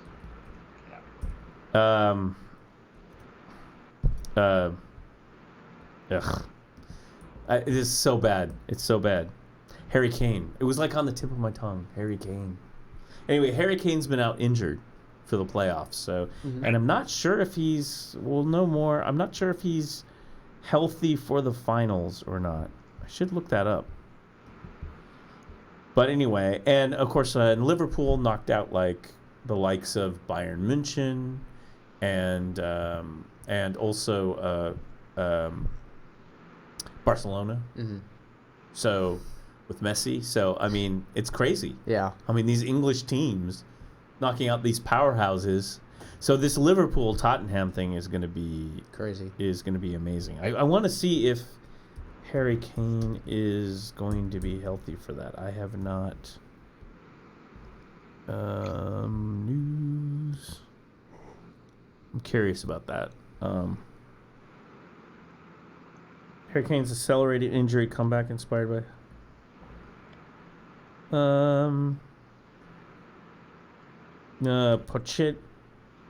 Pochettino, that's the coach. manager. It says here BBC. Harry Kane, striker ready for Champions League final. Oh, nice. Okay. Yeah, it says right here today, Pochettino, that's the name of the manager, delivers cryptic update on Kane's fitness as Champions League finalist wait. Yeah. Spurs are yet to determine whether the star striker will be ready to face Liverpool from his ankle injury. Yeah. And you're saying BBC is reporting that he is coming back? Yes. Okay, well, there you go. That's there about 8 hours ago. Let's see here. Okay. Well, the main source, actually, the BBC got it from is Harry Kane himself. Okay. Says he feels good and he's ready to go. So that's the thing to watch. Yep. In the Champions League final. Did you say it was an ankle injury? Yeah, it was an ankle. Okay. But he throughout this whole this series, he's been on the bench. Yeah. You know, and then what was really hurting him is they have another striker, Korean guy, and he was on the bench for part of the series because he had penalties against him. But in the Netherlands game, he was back, and yeah, they needed him. Yeah. Because they came back from this deficit. It was amazing. There have been some international games that have been so. Soccer has been very exciting lately as well. Just seeing teams come back. The Korean player's name is Sun Heung-min. Yep, that's him. Yeah. Yep. So anyway, so that will be Champions League will be next week on the 1st. Saturday the 1st, Tottenham versus Liverpool. Okay. So I mean, this is cool. I mean, just totally cool to see these 4 English teams square off. And what was I going to say? Premier League, and I think they're all. But I'm telling you that match, that Tottenham Netherlands match was the most. I mean, Netherlands had them beat. It was exciting, yeah. Yeah, I mean, it was just something else. I was just gonna say, and then Man City. Actually, the missing team in all of this is Man City, but they won the Premier League, so they were atop of the Premier League. So you have Man City, number 1, so they won the silverware, the tableware for Premier League. Liverpool, number 2. Right. Chelsea came in number 3 in Premier League, and Tottenham's number 4. Arsenal 5. And Man United at number 6, the struggling, the once empire of Man United that has struggled. The tyrant. Yep. Yes. With the Wolves and Everton coming in behind them.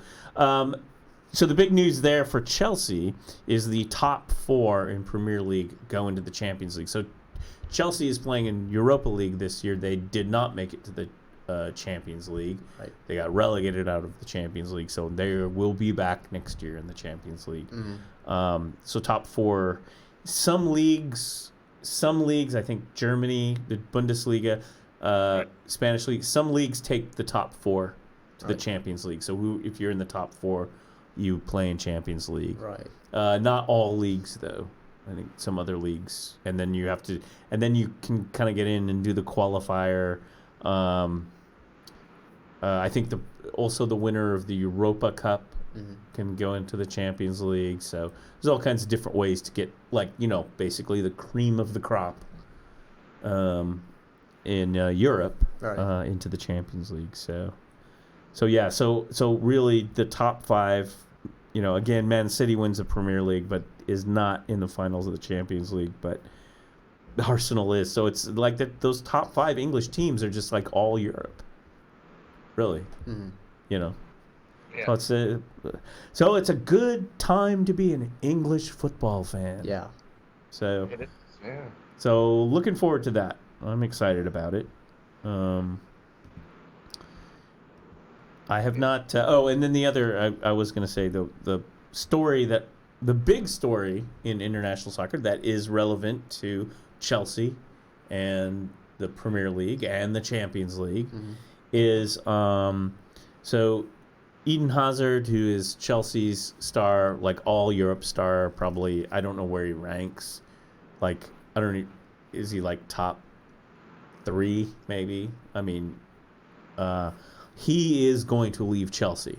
It has not been announced yet, but the rumor has he's going to go to Real Madrid because they're looking for a superstar. So we shouldn't be surprised if he's leaving Real Madrid. In the last Premier League game, he did the walk around. So I mean, I think nothing's been announced until after this Europa League championship game. But we pretty much all know he's leaving, and pretty much we all believe he's going to Real Madrid. His brother also is on Chelsea, Thorgan Hazard. These are both he's like Belgium number 1. If you remember the World Cup, both Chelsea goalkeeper at the time and Eden Hazard were both Belgium world team. In fact, the Chelsea's former goalkeeper got the Golden Glove, the World Cup. But they did real well. I thought they were going to go all the way. Frankly, they didn't. I thought Belgium, but they did do good. But anyway, his brother is leaving for Dortmund, and the big news here is, well, with Hazard gone and Chelsea going to the Champions League, who's next? Yeah. And who's next is our very own American star, Christian Pulisic. So Pulisic Chelsea had the option for him. He's been on loan, as I understand it. If I'm wrong about this, you can check me on this. But as I understand it, he's been on loan to Dortmund, which has been really coming up in the Bundesliga. Although I believe Bayern still won it, and there's news with Bayern too. Right. But anyway, he's been on Dortmund, and so Thorgard, the other Hazard, is going to Dortmund, and Pulisic for next season will be wearing a Chelsea jersey. Okay. So the American, and he's Team America as well, will be playing one of the top teams in Europe and top English team, one of the top English teams in Chelsea. So that's going to be exciting. Yeah. To see an American star make it. And Pulisic, I think, is fairly young, if I remember correctly. So that's would be good for us. Let's take a look here. Christian Pulisic. Let me see. He's 20 years old. Oh, wow. So yeah. So really Chelsea's kind of looking at kind of like grooming Pulisic to be their next star. Yeah, so smart move. At 20, should be cool. So yeah, they already got pictures of him in his Chelsea kit and everything. So I think that'll be exciting too for American soccer fans. Yeah. To watch Chelsea and watch an American. Yeah. Starter on a great team. So there's been a lot of stuff around Chelsea, and hopefully they get the Europa Cup, because Arsenal, dude, if you're an Arsenal fan, I don't know what to say to you. I mean, Tottenham, great. Liverpool, fine. Man City, fine. Even Man United, well, I feel sorry for them. But come on, Chelsea. I mean, Arsenal, there's no hope. Just don't go down to the 4-4-2 and say that. There's a lot of Arsenal fans that go to the 4-4-2 on Hawthorne. Voted the number 1 soccer bar in the U.S., by the way. Nice. Anyway, so there you go. So there's all the international soccer that I've got. And I haven't been following out MLS because I just, until basketball's done and the Champions League and stuff is done. Looks like Portland is in 10th right now. Ooh, yeah. Yeah. So, It Yeah. is what it is. Yeah, LAFC 1, Seattle Sounders is 2, Mm-hmm. Galaxies in 3, Houston is 4, Minnesota 5, Real Salt Lake 6, Dallas is 7, San Jose 8, Vancouver is 9, and Portland is 10. Yeah. So we're kind of down to the bottom. I don't know. I heard that there's some new player. I don't know. I'll pick it up later. Yeah. Anyway. Save it for next time or something. Yeah. So but anyway, that's what I got for international soccer. So it's winding down, but exciting times. Yeah. Again, I just think it's cool. I mean, it's cool to have.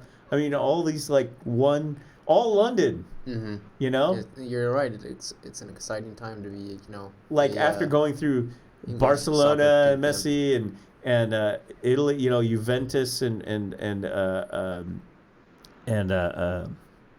look, see, I'm just like it was the weekend, right? Anyway, doesn't matter. So what else we got? I missed the Indy 500. I was so bummed out. Yeah, I always tune in the Indy. I wasn't home. Mm.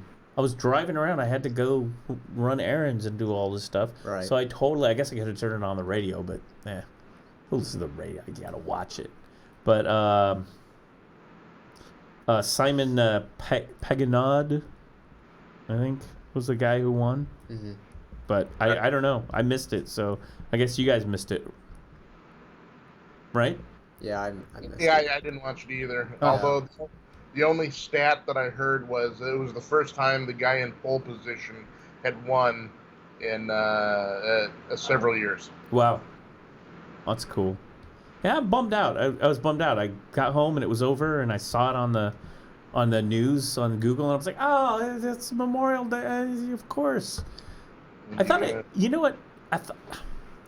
Did they change the day? No, they probably did, because it was yesterday. It was on Sunday. Yeah.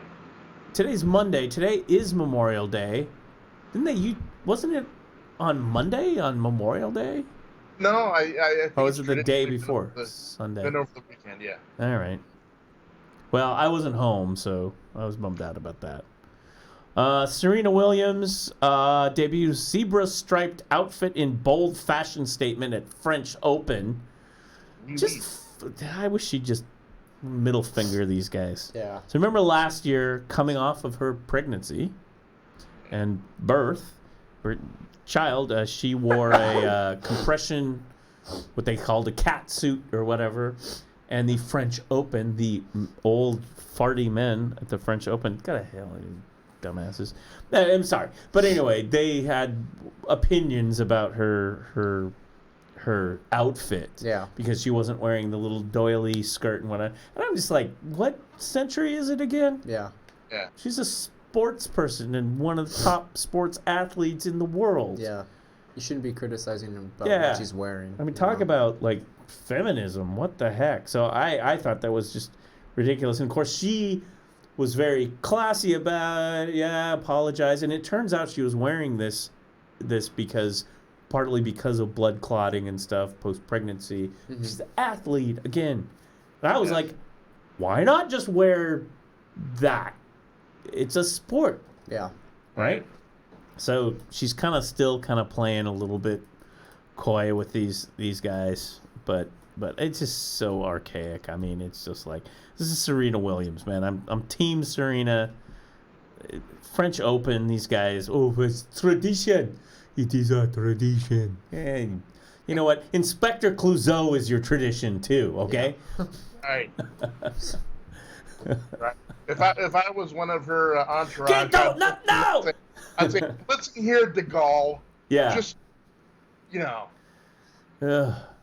Not now, Kato. Not now. Right. Oh. No, I just think it's really archaic and stupid. Serena Williams is like, this is not her. It's all on you, French Open. Yeah. Just because, the women need to wear skirts. Oh, really? Again, what century is this? Athletes. Isn't Paris supposed to be like the fashion capital of the world? Yeah, I don't know. I guess. Yeah. You Well, know? she actually is a fashion model and has her own line of Yeah. clothing Yeah, and she does, all of yeah. that too. Yeah. You know, so I mean, it's like, but I don't know.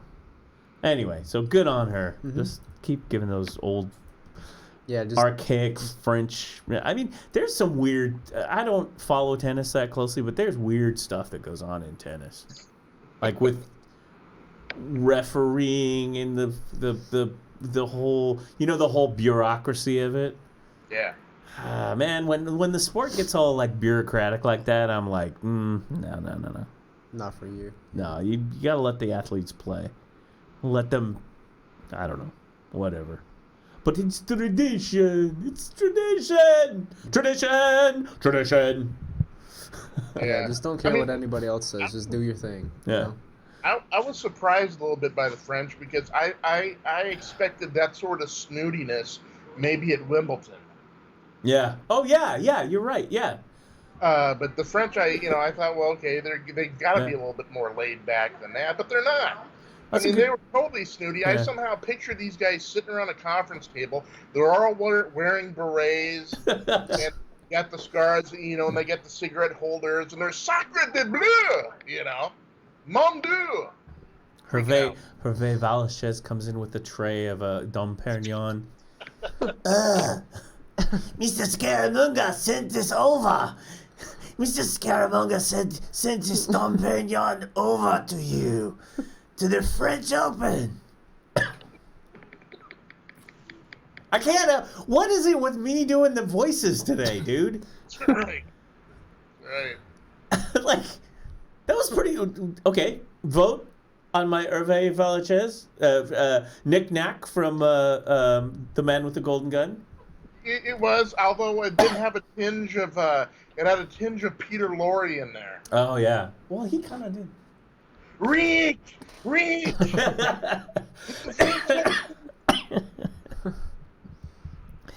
Oh my gosh. I just yeah. James. Yeah. Mr. Scaramanga with you now. Yeah, it does kind of have a little bit of that. Reach! Sacre de bleu! Yeah. Mr. Bond. Because he was knick-knack before he was Tattoo. Right. He was in the Man with the Golden Gun. Have you seen James Bond movies? No, you haven't. No. No, you're missing out, No. dude. No. James Bond is great. They come on TV on marathons over the holidays. not the Sean Connery? yeah, not the Sean Connery ones. No. That isn't Sean Connery though. Man with the Golden Gun is Roger Moore. Yeah. It is number 2 of Roger Moore's. Yeah. The only ones I had seen is with Daniel Craig. Daniel Craig. Yeah. All right. Well, Those that's are the only okay. ones I've seen. Oh, have you seen all of them? Mm-hmm. Yeah. All three of them, yeah. Jay-Z's homework this week is to watch From Russia with Love. Yeah. Isn't that with Pierce Brosnan? No. That's the second James Bond movie with Sean Connery. No. 1960. What did we say? 1962, 63? Like that. I think Dr. No was 62. And Russia with Love, I think is 63 or 4, and I think it's 63. Okay. Yeah, they're good. Well, the big news in James Bond. Speaking of sports, hey, Bond was a sporty guy. He was a marksman. Yeah. He was he did the parachute stuff, and he did lots of stuff. Mm-hmm. Swimming, especially Connery actually was a diver and a swimmer. I was a diver back in the day. Yeah, exactly. Well, that's why I like Thunderball and stuff. There's all this like underwater things. But Connery was partly cast. He was an athletic guy and a swimmer and all that. So there's a lot of aquatic life with James Bond. Sometimes I have to sit down and look at my swimming highlights. See, now he's doing it. That's not too bad. It's not too bad. Sean Connery. Do you expect me to talk? Yeah. No! Mr. Bond, I expect you to die! That was a very good Goldfinger. But anyway, Goldfinger, that's what you gotta see. Goldfinger. Okay. That's a good one. Yes. Yeah, Goldfinger's a good one. I just gotta watch all of them. Yes. Yeah. Yes. I might as well. I know. Well, if you're nice to me, maybe I can facilitate that. Yeah. Okay. Well, there are things called box sets. Box sets. Yeah. Mm-hmm. It's a great franchise. It's one of the original franchise. Yeah. So the big news in James Bond is James Bond 25, the 25th film. Mm-hmm. Daniel Craig coming up. It's filming now. There's, behind the scenes thing. Daniel Craig is on the injured list. He broke his ankle or sprained it or something Really? while filming in Jamaica. And so they had to stop filming. Yeah. So He had surgery. yeah, didn't he? Yeah, something like that. Had a kind of a long rehab. Yeah. Well, I mean, yeah, that's in the middle of, so kind of filming is a little bit on hold or Yeah. whatever. Yeah. So yeah, that'll be interesting. Mm-hmm. But I think that'll be his last James Bond. Yeah.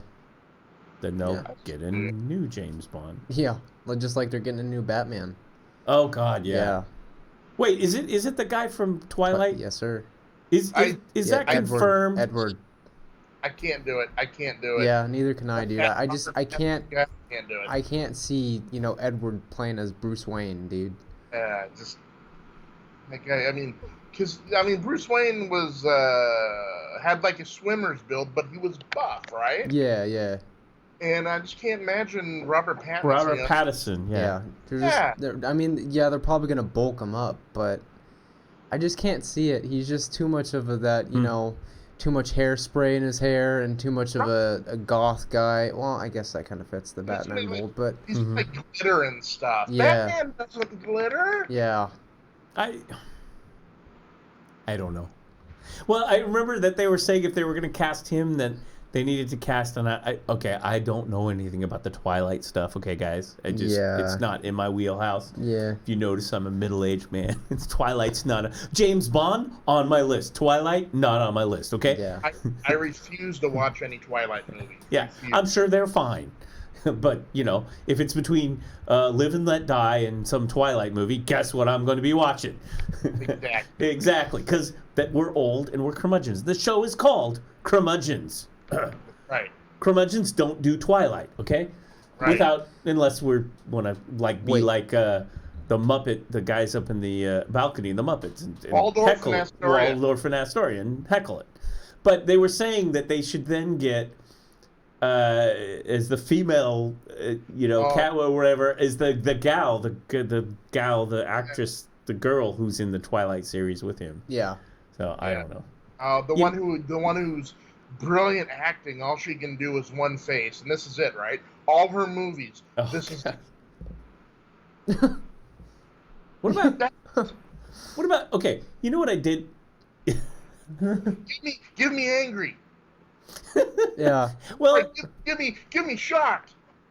you know what, Jason? At least she's consistent, dude. You know what? It's not just her. It's all about consistency. You know what you're getting. It's not just her, okay? Have you seen the state of acting in a lot of these things these days? That pretty much defines it. Yeah. That's like the new generation of actors. Like, it's like you're like, emote, do something. I don't know. But I don't know. I mean, there's been lots of Batmans. I'll tell you what. If you do you like Batman? Dude, Batman's my favorite. Is he? Yeah. Oh, look. Yeah. Oh, you're wearing... World's finest, my friend. You can't see it, ladies and gentlemen, but... No, you can't. Yeah, you just gotta wearing believe the me. Justice League. Yeah. Look at that. Yeah. Okay, let me ask you this. Aquaman is on the Justice League, right? Mm-hmm. Isn't that Aquaman over there? Yeah. Okay. It's Aquaman. Now, did you see the Aquaman movie? No. Okay. No. With Jason Momoa, Just right? because... I'll tell you why. Just because... The two Justice League movies were flops. They were did you like them? No, I liked the second Justice League movie better than the first one, but Marvel and how well they do, they kind of just crap on DC, and Right. Marvel's on a whole different level right here, and here's DC. Right. It's just So you don't like any of the DC stuff lately? no. Neither do no, I. No, I mean, I no. saw. Here's the deal. I did rent the new DC Superman movie, the Henry Cavill, and I don't have a problem with Henry Cavill as Superman. It's like, oh, that's a. But boy, I did not like that movie. I had all-star cast, and I was like, huh? And then I saw a little bit of, was it Batman v? I mean, it was just on the net. I was like, You used to watch that one. I was just like, Ben Affleck. oh my god, they were just horrible. I thought they were real. I mean, that was all that. That director, he did The Watchmen. I can't remember The his Watchmen name. movie. Yeah. That director was kind of behind it all, and whatever. It just didn't work for me. I mean, Superman as a dark evil, like dark mysterious guy. Brightburn. That's what they're doing with. You've seen the new trailer for Brightburn. That's pretty much what evil Superman is. Yeah, I can't. But here's the thing. Okay, the Supermans I've seen. When we were younger, Superman the movie, Christopher Reeves. Yeah. Big. Was it Donner and the John Williams music. John Williams composed the dun dun dun dun dun dun. I mean, it's like great movie, and Christopher Reeves just did that. Truth, justice. That's Superman, man. Yeah. I don't care how hokey it is. I mean, he's wearing a red cape. Duh, Right. But look, he's from Krypton. It's just, his dad is the Godfather. I'm going to send my son. I'm going to send my son down to Earth. I can't do a. Get in the pod, kid. Yeah. Get in the pod. We're gonna send you off to Earth. Michael. Wait a minute. You're not Michael. What's this S on your suit? Clemenza, put him in the pod. That's what we need, the mashup from Superman the movie with Jor-El, played by... we need the mashup. Superman the movie, Apocalypse Now, and The Godfather, all mashed up into one scene with Jor-El and Vito Colonel Jor-El. Kurtz. The horror. and Vito Corleone. But anyway, all the late great Marlon Brando. But I love that movie. And then they were playing on TV after school or whatever, the George Reeves. Yes. 1950s, 60s series. Yep. Superman. They're public domain. The original Superman cartoons that were done like in the 1930s are amazing. They're beautiful art. It's all Art Deco, futuristic Art Deco kind of stuff. Ahead of their time. Yeah, it's pretty amazing. Those are actually really cool, and they're cartoons, but they're like from the 1930s. And I'm sure you could probably watch them on YouTube or archive.org, because I think all that stuff is totally public domain. Yeah. Now, probably. But and then this new whole Superman thing was just like, I mean, one dude, Batman. Okay, dark, mysterious. Even then, we grew up with Adam West and stuff, and you still love that. Even that stuff was far better than what we have. Yeah. Like these two recent movies, far better. Okay, you know why? Damn it, Spock, do you know why? It's because Batman, who was created in the 30s, if I recall. Yes. Right? You're right, yeah. Was a vigilante. Yep. He was fighting crime as a secret vigilante, which means anti-hero, not so much a good guy. Yeah. I mean, yes, a good guy because he's fighting against bad guys as a vigilante. Same as truly my favorite hero that has not been done well, and still Hollywood, you can still do this guy well. My favorite. I got him. Well, got his car right here. The Green Hornet. Oh yeah. Also a vigilante. Yeah. Like Batman. And you remember the time when this car the Black Beauty, Green Hornet, and the Batmobile came together for a 2-parter episode. Yeah. Oh. And then when the Green Hornet and Kato, played by Bruce Lee, who's right there too. There's Bruce Lee as Kato right there. Nice. What did they do when they split? Like they took off, and Batman and Robin. Batman's like, dude, that I don't like that guy. That guy's a little too much of a vigilante. Batman's calling him a vigilante. It's like I think that guy's a little shifty. Right. That tells you how bad the Green Hornet is, baby. Britt Reed. But anyway. Right. Well, Vigilantes, that's comic, cool. The right? anti-hero, right? Yeah. Superman's an alien from another planet. And he's a goody two-shoes. Who's raised by a farm, farm couple. with Midwest values. He's not a vigilante. No. He's a good, like you said, a goody two-shoes. Yeah. That's okay. That's okay. You know? You have your vigilantes, that's cool. And you have your whatever. Well, your you need a goody little two- balance, right? Yeah. You know? And then you got Wonder Woman. Yeah. That's cool. But then you got the Aquaman. Yeah. And I still haven't seen the Aquaman. Here's the thing. I liked it. I've heard good things. Yeah. I'll be honest with you. I like Jason. I'm glad they gave Aquaman a facelift. Yeah. Because the old 70s cartoon blonde hair guy, all he could do is talk to animals. Boop, boop, boop, boop, boop, boop, boop. Well, no. yeah, let's just say I don't really want to get in. You know, I don't know. Aquaman back in the day, he was kind of fabulous. But anyway, Yes. no. He was dainty. No. Well, you know, he talks to the dolphins and stuff. I did. You know, I wasn't down because it was the DC universe. I'm like, oh, this is gonna be crap. And then I saw the reviews coming back, and basically all the reviews were, this was so over the top crazy, it was good. Yeah. Like it's just like, you know, and I still haven't seen it. I don't know if it's coming on Netflix or whatever, but I do want to see it, and I know people who went to see it, and they were like, okay, it was insane, but you know what? I mean, it's super here. Just go crazy. You know? Fine. Yeah. You know, and Momoa, he's very.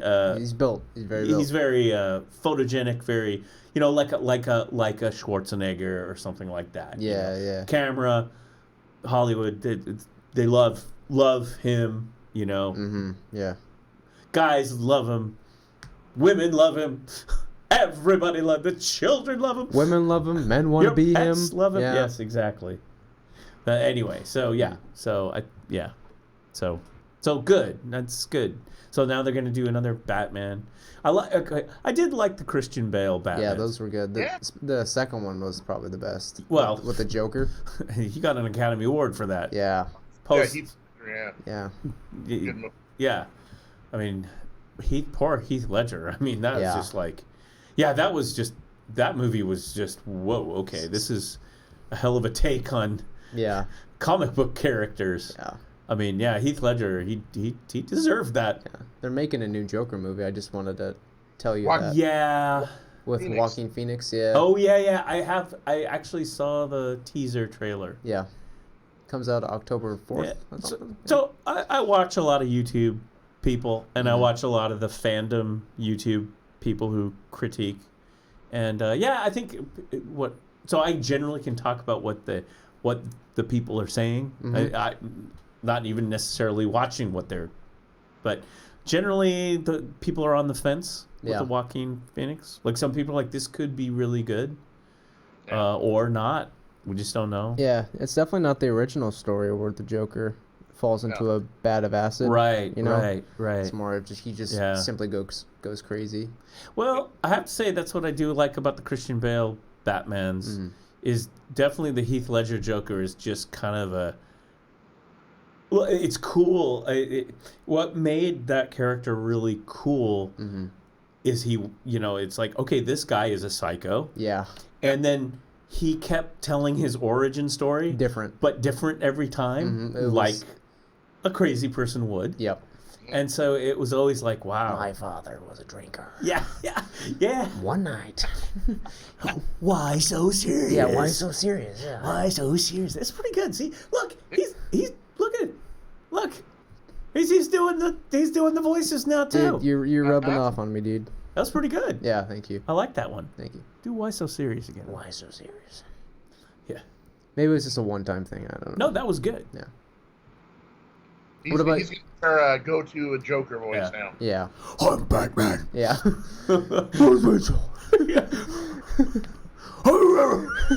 Christian Bale.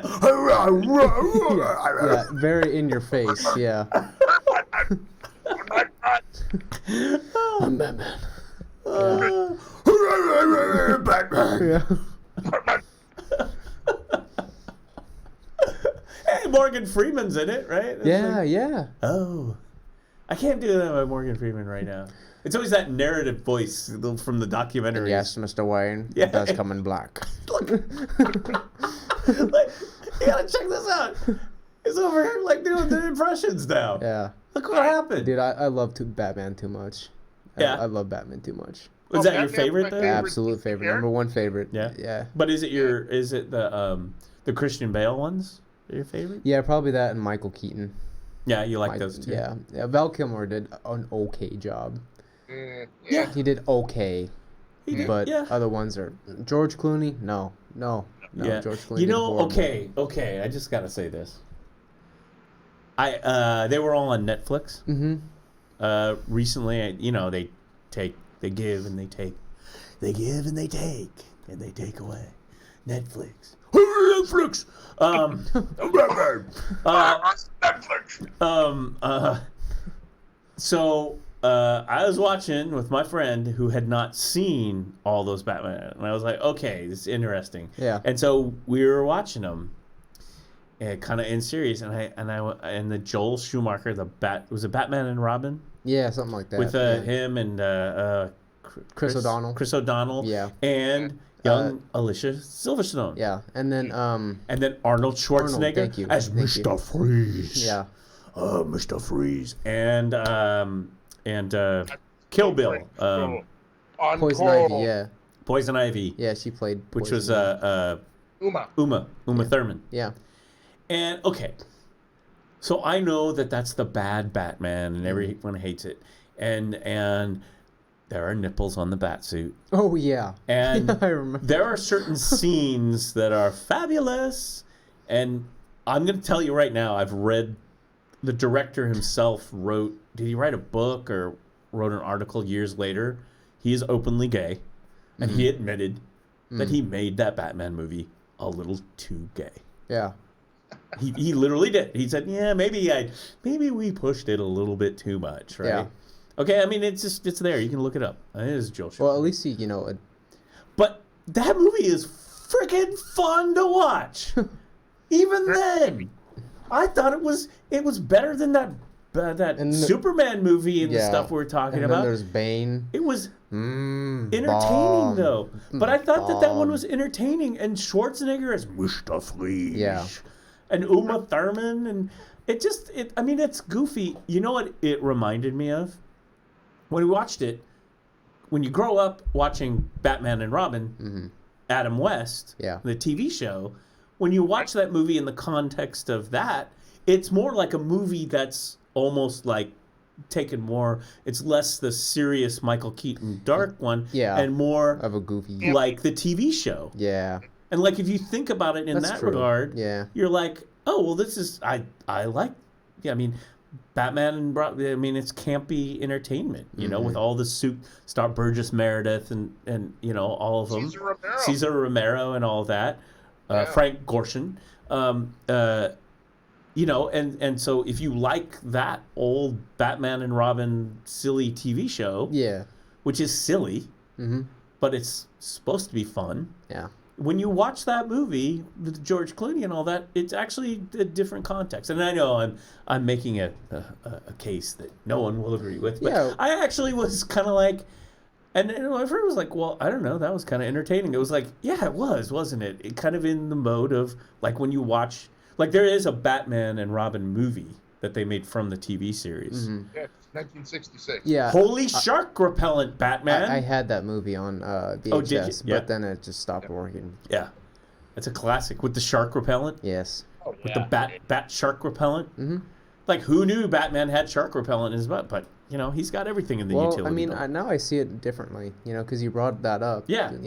Yeah, it's not like it's not like what you're like with the Michael Keaton and then the Christian Dark Bales, Knight and all that stuff.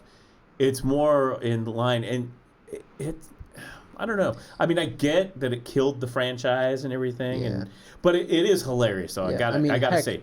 Heck, Batman has his own credit card. You know, whips out, here you go. They whip out a lot. Batman credit card. No, there's a scene where they go up on the gang members, right? Mm-hmm. And it's almost like the TV show. And then there's close-ups, and there's actually literally a close-up of their crotches of Clooney and Chris O'Donnell, and you're just like, and their butts, and you're just like, wow, okay, all right, you know, you're just like, okay, sure.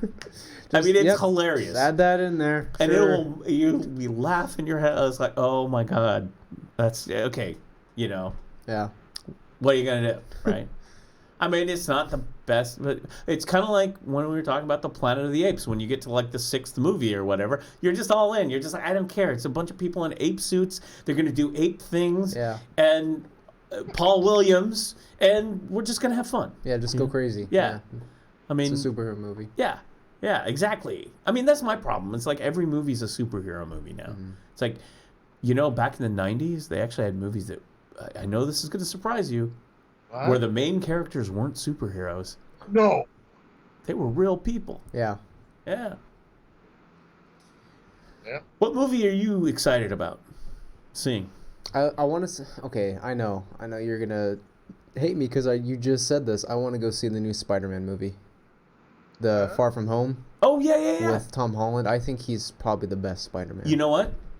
I agree with you. Yeah. I have not seen the Spider-Man. I still haven't seen the other standalone Spider-Man movie, but I did see him in the Avengers. Not the last, but he was introduced 2 Avengers ago, right? Yeah, in Civil War. Captain America, right. Civil War. Yeah. And I thought he was, for me, like a breath of fresh air in that movie. Like I do like him a lot. Yeah, because he's Spider-Man. an actual high school student. Yeah. You know. Well, he's like 19, I want to say. Now. Yeah, but 20. I mean, he plays the part of a high school student. You know, which Stan Lee originally wanted. Right. You know, yeah. Rather than. No, that was Spider-Man. He was in high school. Yeah. Yeah. Yeah. And it dealt all the time he was not in his Spider-Man costume. Yeah. He was dealing with high school stuff. Yeah, and but I mean, like up. Tobey Maguire, he didn't look the part. He looked like he was in his 30s, of which he probably was nearing his 30s. Yeah. Andrew Garfield, same thing. I know people liked Tobey Maguire. I don't know. Those I remember seeing the first movie and I was like, I mean, it wasn't a horrible movie or anything. I never watched the other ones. But this guy that they got now, playing Spider-Man, Holland, I like him. He's a gymnast too, so he's perfect for the role. He actually is a real gymnast. So hey, cast the actor who's a gymnast, because guess what, Spider-Man does a lot of do flips and gymnastic type stuff. Yeah. But I do like him. I do like him a lot. So I do want to see that movie. Actually, the previews look pretty good. Yeah.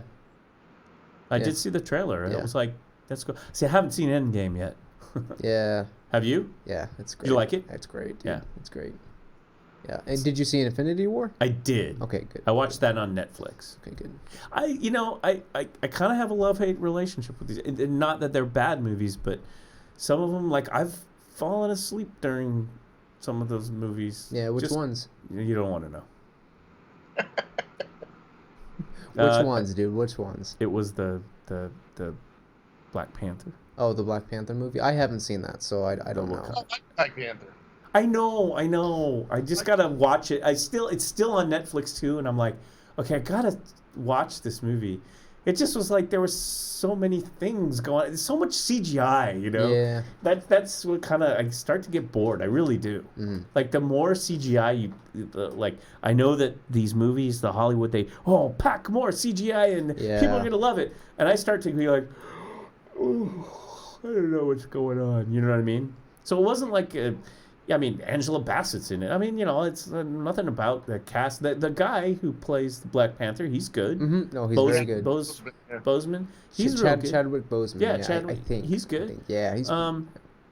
But you know what I mean? It's just like there's so much buzzing around and stuff. And again, curmudgeon, says curmudgeon down here. Old man. Yeah. Give me a fist fight and a shootout. Yeah.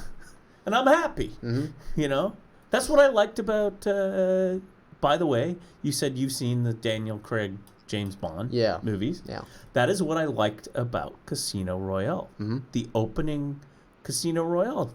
Like, well, there's the thing, but then there's like this big chase and fist fight and stuff.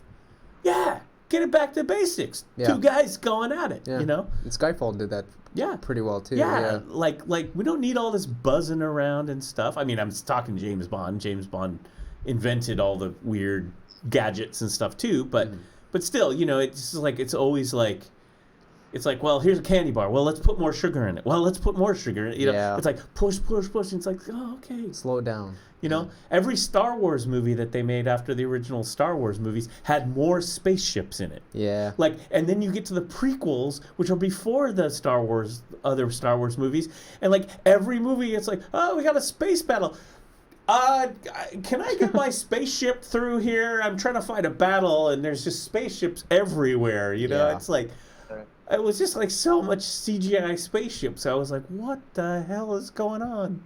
Aren't these the guys with the laser swords? You know, anyway. But, yeah, I got to see the end game. I do like those movies. I mean, you know, Robert Downey Jr. is great. I think it was a good cast. Yeah.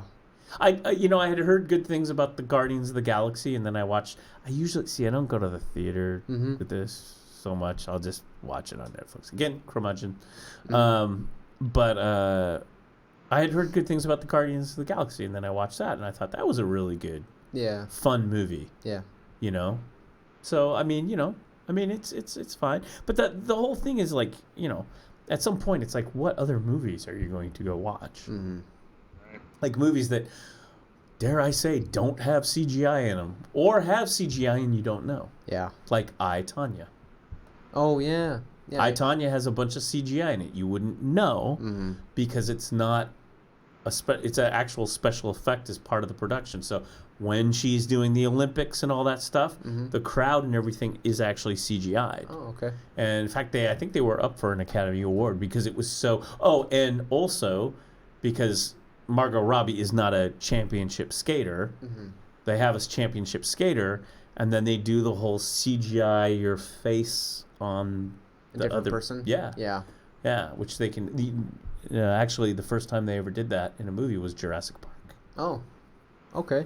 Yeah, famous scene where the girl's slipping, the raptors. You know Jurassic Park, right? Yeah, I know. The little girl and the 2 raptors are chasing her. She's up in the ceiling and she's like slipping or whatever, and the 2 raptors are down there. Yeah. Well, the stunt woman who was doing the actual hanging scene accidentally looked straight at the camera during the scene. Oh. So it was like, okay, here's someone else's face. So they CGI mapped the actress's, the girl's face on the stunt woman. Cool. Yeah. One of the first times they ever did that effect. Yeah. No, I've seen Jurassic Park, dude. Well, I just was trying to think of the it scene. was like, you know, as far as CGI goes, it was a landmark CGI. I mean, because of the dinosaurs and stuff. Because I really thought they brought back dinosaurs. Yeah. DNA. Yeah. Anyway, speaking of other movies that kind of sucked. I didn't like the new Jurassic Park movies either. You didn't? I haven't watched the last one.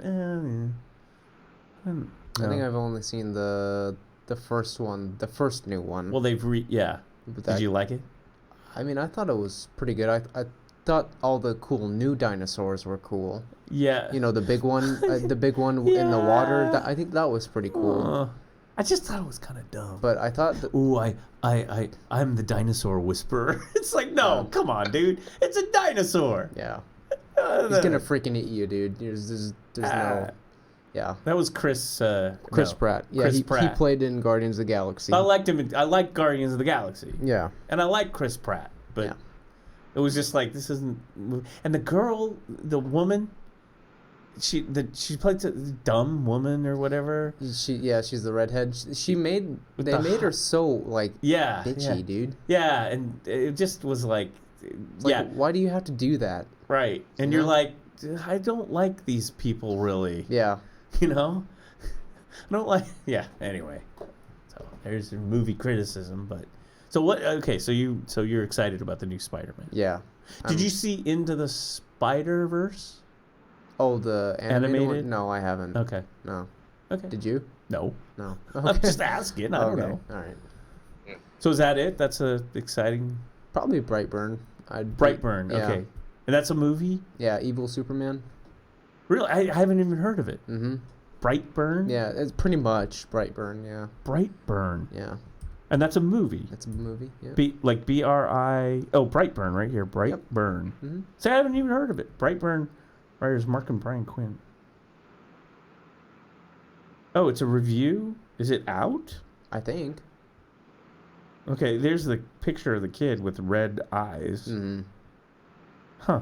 Yeah, I don't know anything about it. Yeah. You would think I'd know something about it because I watch YouTubers who... Yeah, Brightburn was released this weekend, Friday. Oh. Should watch the trailer or something. Yeah. Yeah, it looks pretty good. I will. Mm-hmm. Yeah. Okay. So that's it? Anything else that excites you movie-wise? Do you even go to the movies? You do, sort of? Sort of, yeah. Like, I mean... Samantha and I, we went to the movies with a couple of friends of ours to go see Endgame. Oh, okay, yeah. Yeah. Right. Yeah. Well, that's definitely... Like, Endgame is probably the biggest movie that's dropped, Yeah. right? Oh, yeah. I think it hit, like, over $1 billion within the weekend that it came out. Yeah, it blew away 1.2 billion over the first weekend. Blew away any other record. Yeah, I mean, people were just, like, fighting to get seats at the Clackamas Town Center. One of my coworkers was telling me this. They were just, like, not willing to just get up and leave. Like, they were just fighting for seats. Oh, you know what? Okay, so now I do. Now I remember. I do know what movies are out right now. Mm-hmm. Aladdin dropped. Yeah, a bunch of CGI. Well, yeah, I don't know. And the same thing with The Lion King. I like Will so Smith. I like Will Smith, but you know, I mean, and you know, I just watched a YouTube video about Aladdin and Robin Williams and how Disney screwed Robin Williams. But you know, I mean, that they, you know, they kind of designed that whole character around Robin Williams. Mm-hmm. You know, and Robin Williams was brilliant. Yeah, he was. So whatever, Godzilla, King of the Monsters. Yeah. That's the one. You like Godzilla? I like Godzilla. I mean, I like the action, and I like just the fighting of the monsters. And did you watch the last new Godzilla? American-made Godzilla? No. Oh, No. you should watch it. Is it good? Yeah. Yeah. I liked it. It stars the guy from Breaking Bad. Yeah. And the girl from Stranger Things is in it. Is in this new Godzilla. Yeah. Yeah. This new one, yeah. Yeah. Yeah. Haley, I don't know. What's her name? I don't know. Whatever. But yeah, this new Godzilla, which has more monsters. Mm-hmm. So there's another movie that's coming out that doesn't have any superheroes or anything that I'm kind of looking forward to. What's up? That's just because of music and stuff, and that's the Elton John Rocket Man. Oh yeah. Yeah, I'm looking at the listings right of new movies. So Rocket Man, a biopic about I would again, I don't know. Okay, if I'm gonna go to the theater, I might go to the theater and see Godzilla. Because that's a movie you want to see up on the big. Oh yeah. In fact, I went, a friend of mine, to see that American Godzilla a few years ago. Again, these are American produced. Yeah. In Japan, they produce Japanese Godzillas and animated Godzillas. Yeah. But they have licensed to Warner or whoever it is, Hollywood, to make these blockbusters. And I haven't seen the Skull Island, which is the King Kong one yet. Yeah. I heard it was actually okay. And so the idea, I think, is this third movie, the next Godzilla movie, will be King Kong Godzilla, right? Yeah. Like a franchise thing. But I did see the Godzilla from a couple years ago on like crazy giant IMAX screen or something, 3D. It was nuts. Yeah. But it was all that interesting. action on the big screen, dude. That sounds pretty good. Well, it's all CGI monsters. Yeah. Here I'm trashing CGI, and then I'm like, well, Godzilla, though. Yeah, it was pretty good. But Rocket Man. Men in Black. This John Wick 3 is getting really... I don't know anything about John Wick or John Wick. Neither do I. Yeah, but Men in Black 2, Jason, yeah. You like that one? No. Oh, okay. No, but I mean, like, I know that's a movie that a lot of people are looking forward to. It's got Thor and the Oh yeah. the lady who plays the Valkyrie or Yeah, whatever. yeah. Both of them from Thor. Mm-hmm. From They were in I did see Ragnarok. I like that movie. That was. Did you? Yeah. You know what? You know what? It wasn't. It wasn't like. How did I describe that? Okay, it wasn't like a terrible movie. Mm-hmm. It wasn't like you'd sit there and go, this movie is horrible. I can't believe that. Right? But I just was like, okay, this is silly. It's another superhero Marvel movie. Had a lot of humor in it. Yeah, I like the Rock dude, Korg. Yeah, I think. Well, that was actually the director. Oh yeah, dude. Turns out that was the director. Yeah, Mr. Tiki, Paul Rocks over whatever. Yeah, I think he voiced that character himself. Yeah. Kind of like a Jon Favreau kind of a thing, like writer, producer, and actor, and who actually he's going to be in this new Spider-Man. Jon Favreau. Oh really? Yeah. Cool. And what's his name? Eye Patch dude. Remember? Oh, because you've seen the trailer. Nick Fury. Right. He goes, "You're a hard man to get a hold of." Yeah. Nick Fury. Yeah. I do like that. I am looking forward to that. That one looks good. And who? I can't remember the guy who's gonna play the guy with the dome. It's oh crap! I can't remember. Yeah, I don't know. Yeah, it's I'll think of it, and when it comes, you're gonna be oh okay. There's your Brightburn right there. Yeah. Drama, sci-fi. Huh? I had no idea.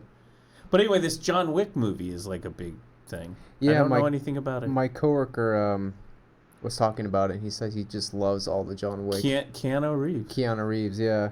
Jake Gyllenhaal. Oh yeah. Jake Gyllenhaal is that's right. That's right.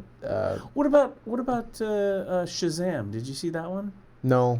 That got pretty good reviews. Yeah, I heard it was pretty that good. Came and went, though, real quick. What? I said that came and went really quick. It didn't. I don't know how it did in the box office. I thought people liked it generally. Yeah, I heard kind of mixed, but yeah, you know, I heard it was like because you look at the trailers and it's all like kind of comedy, silly, and I heard it's like half that and then half actually kind of serious. Yeah, like it was actually kind of scary. Yeah, is what I was hear. Like, huh. I don't know, but the Sprite. Wow, I don't know. Yeah, but I don't know. I just watch old movies. White Crow. I mean, there's all these movies, right? Oh, How to Train Your Dragon. Oh yeah, the millionth one. Yeah. Oh, now we're getting into this Pet Cemetery. You know, here's the other thing. Hollywood, they just redo all these movies. Yeah. Right. You know, at least the last movie I saw was Us, and that wasn't. You know, at least that was original movie. I don't know nothing about this John Wick thing. Yeah. I just don't know. Yeah, I don't know either. Pokemon? I ain't going to watch a Pokemon Detective movie. Pikachu. Do you like that? Do you like Pokemon? No, I mean I used to as a kid. Yeah. You know, I used to watch it at Saturday mornings, but no, I don't want to watch Detective Pikachu. Yeah. You know what movie you should see? I don't know if you have or not, but it's called the Quiet Place. Oh yeah, I've heard about it. Yeah, it's pretty good. I mean, it's not a new movie coming out this year, but I think it came out a year ago, 6 months ago, or a year. Yeah, Quiet Place. Last year. It's really good. I heard about that. Yeah. I heard about that one. Yeah, I heard it's good to see in the theater. Yeah, it is. It really is. Because it's uncomfortable because it's no sound. Yeah. I mean, it's Well, I still haven't even seen the Bird Box thing on Netflix. I still haven't watched that one yet. The Bird Box? Yeah, that was where you what's her name? You can't like have to wear like a what's her name? Did it? She Sandra stars Bullock. in it. Sandra Bullock. Yeah. I mean, it doesn't look bad. I just kind of wasn't around. Like, okay, once again, curmudgeons. Curmudgeons want to spend. I'm going to speak for Jason on this too. We want to spend our quality time in quality. Yeah. So if it's between, I don't know about this new movie, I don't know, I'm going to roll the dice, or is it like, or do I watch The Maltese Falcon? Yeah, exactly. You know what you're getting. Because you know what you're getting into. You're getting stuff. Or am I going to watch, From Russia with Love, or North by North, like some old movie that you know is, this is good. You know? Yeah. Anyway. Citizen Kane. You know, Citizen. You watched that. You said you watched did. that recently. Watched that recently. Yeah. I haven't watched that in a long time. I got the whatever. I think I got it on DVD, not Blu-ray. But you know what movie's on Netflix right now? Once Upon a Time in America. Sergio Leone. It's he's the guy who did the spaghetti westerns with Clint Eastwood. Oh yeah. Okay. You know those Yeah. movies? Yeah. Sergio Leone, and he made a movie called Once Upon a Time in America. He did Once Upon a Time in the West, and he did Once Upon a Time in America, which is not a western. It is a gangster movie. It's this tale of New York City. Okay. So if you like gangster movies, The Mob. yes, Yeah. this is a movie. Stars Robert De Niro, James course. Woods. I can't remember can't remember the lady who stars in it. But anyway, and music by Ennio Morricone, who did all the spaghetti westerns. Great score. You ever seen The Untouchables? That's a good movie. You gotta see The Untouchables. Oh, Untouchables. Yeah. That's the Chicago way. Sean Connery. Yeah. That's how you beat Young Kevin Costner. Oh, okay. And that's a gangster movie. It's Nice. about the young G-men going after Al Capone. Oh, Robert De Niro is Al Yeah, Capone. yeah. Okay, I've seen parts of it. With Jared Leto. No. Isn't Jared Leto in it? No, actually, there might be a newer movie like that. No, this is an old movie. Okay. This is like 80s, 90s, I want to say. Yeah. No, I Early remember 90s. seeing it. But this is Bits of Robert it. De Niro as Al Capone. And Yeah. Was it De Kevin- Palma? yes, it was directed by Brian De Palma with a script by David Mamet, That's right. which is why the lines are just so awesome. And isn't it quite a long movie too? It's quite a lengthy movie, is what I hear. The Untouchables? Yeah. It's an hour and a half, 2 hours. Yeah, I don't recall it. I mean, it's if it is, it's such a good movie, and so you're so enthralled with the Yeah, character that it like doesn't Sean even- Connery and all Yeah. these guys and Capone that you're like the time flies, you know. Yeah. God, I don't know what is the running time on that guy. I don't know. Brian De Palma movies do tend to run long. Actually, 1959, 1987. 1987. I knew it was like late 80s, early. It's an old movie. Running time. Come on. Running time. 119 minutes. Oh. So like 2 hours, yeah. Yeah. I know it blows by pretty quick. Okay. But anyway. Music by Morricone. Mm-hmm. Same. I mean, it's, yeah. You gotta see that movie. It's a good Yeah. and it has kind of almost those Superman themes, like Elliot Ness. Kevin Costner did. I like Kevin Costner. Mm-hmm. I liked his classic movies. Well, if you like Kevin Costner, you got to see The Untouchables. Yeah. You'll love him as Elliot Ness in The Untouchables. Yeah. And he's like basically Elliot Ness, like a goody two shoes, American way. Yeah. Well, this is like in the mid 20th century, so I love that stuff. Yeah, it's Prohibition. Yeah. They're going. It's based on the true story of them getting Al Capone. Yeah. It's based on that true story, but it's just it's a dramatization and young Andy Garcia. Yes. Oh, Yeah.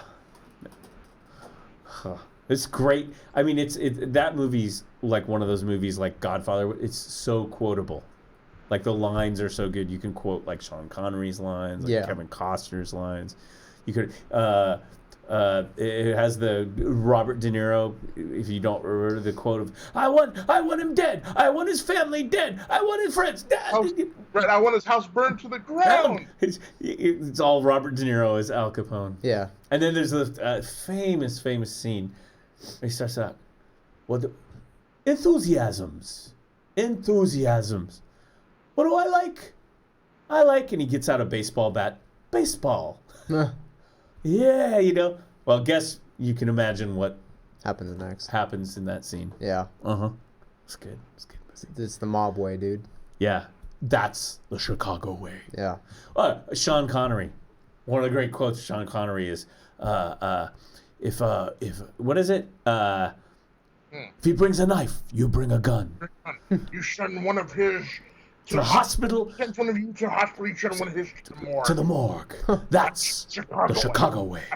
Are you being Capone? And he's sitting, and basically, this whole scene takes place in a Catholic church. Yeah. As Sean Connery's sitting in the pew with a rosary, and Elliot Ness, basically they got their butts kicked in a prohibition, in a bootlegging raid. Right. And he's like, I want to get Capone. How do I get Capone? And Sean Connery, they bring him on because he's the crusty Chicago Irish cop. And so this is like this whole scene where he's, oh my God. There's just so much good stuff in that movie. Yeah, it sounds great. And the great, music is great. Music's so good that Yo-Yo Ma, the cellist, actually put it on one of his albums. He did the suite from the Untouchables. Nice. Yeah, I mean, it's one of my favorite music scores for a film. Sounds great. Oh, yeah, just the opening, the beginning, I'll have to show it to you. But anyway, as we just sit here forever we were talking about sports. Now we've been talking about movies. So I guess what I'm saying is if there's a blockbuster kind of a movie that I was going to go see probably, because I don't know anything about the John Wick, even though I hear that those are good. And I don't hate Keanu Reeves. I actually like Keanu Reeves. Yeah, I hear he's a great guy. Nice guy. I like him. Yeah. Hey, he will always be good with me. Bill and Ted's. Oh, yeah. Excellent Adventure. Yeah. Which, by the way, it's coming back. They're remaking. It's coming back. Yep. They're doing Bill and Ted's, which I think with Keanu and the other dude, I think they're actually... Comes out next year. Yep. Holy crap. I know. Hollywood just can't leave anything can't alone. Stop. Yeah. Also next year, Jason Reitman's Ghostbusters, yeah. Of course they are. Oh, yeah, boy. Oof. That's an untouchable subject, the Ghostbusters.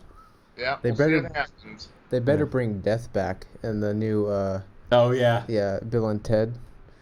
You know, the new movie. Yep. Best 4 out of 5. Yeah. You know what that's based on, right? You know what that's based on, right? Right. It's an Ingmar Bergman film. The what's the name of the film? Bergman. With what's his name? It's a great movie. Yeah. It's about a knight from the Crusades who makes a deal with death. That's where it all comes from. And it stars the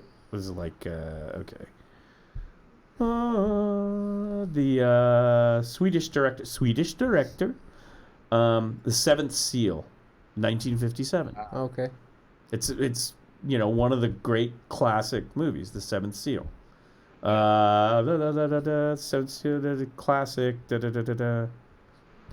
Disillusioned knight Antonius Block, played by Max von Sydow. And again, this is a Swedish film, so it's fun. And his nihilistic squire Jons return from the Crusades to find Sweden ravaged by the plague. The knight encounters death, which is the basis of death from Bill and Ted's. I mean, it's like a trope. After this classic movie, that character of death becomes a trope in a lot of films. Okay. Whom he challenges to a chess match, believing he can forestall his demise as long as the game continues. Death agrees, and they start a new game, which continues throughout the story. It's great. There's great lines in that. I pulled a whole bunch of quotes from that.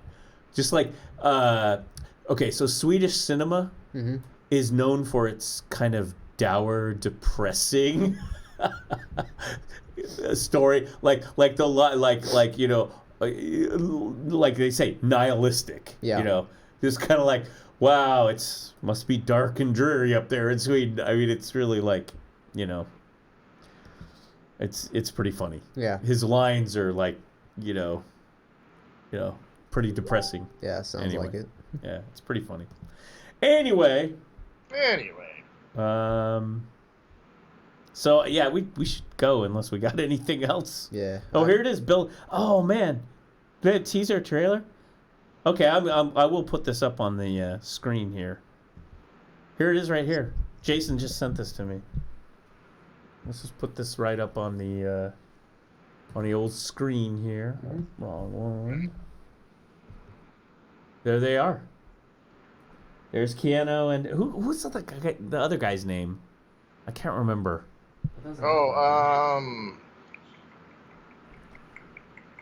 Alex Winter.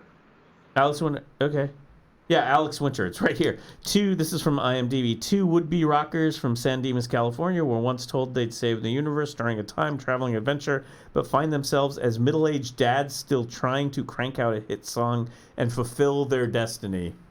There they are. There they are. Nice. There's your Bill and Ted's Face the Music. That doesn't look like Bill. Yeah, that's him.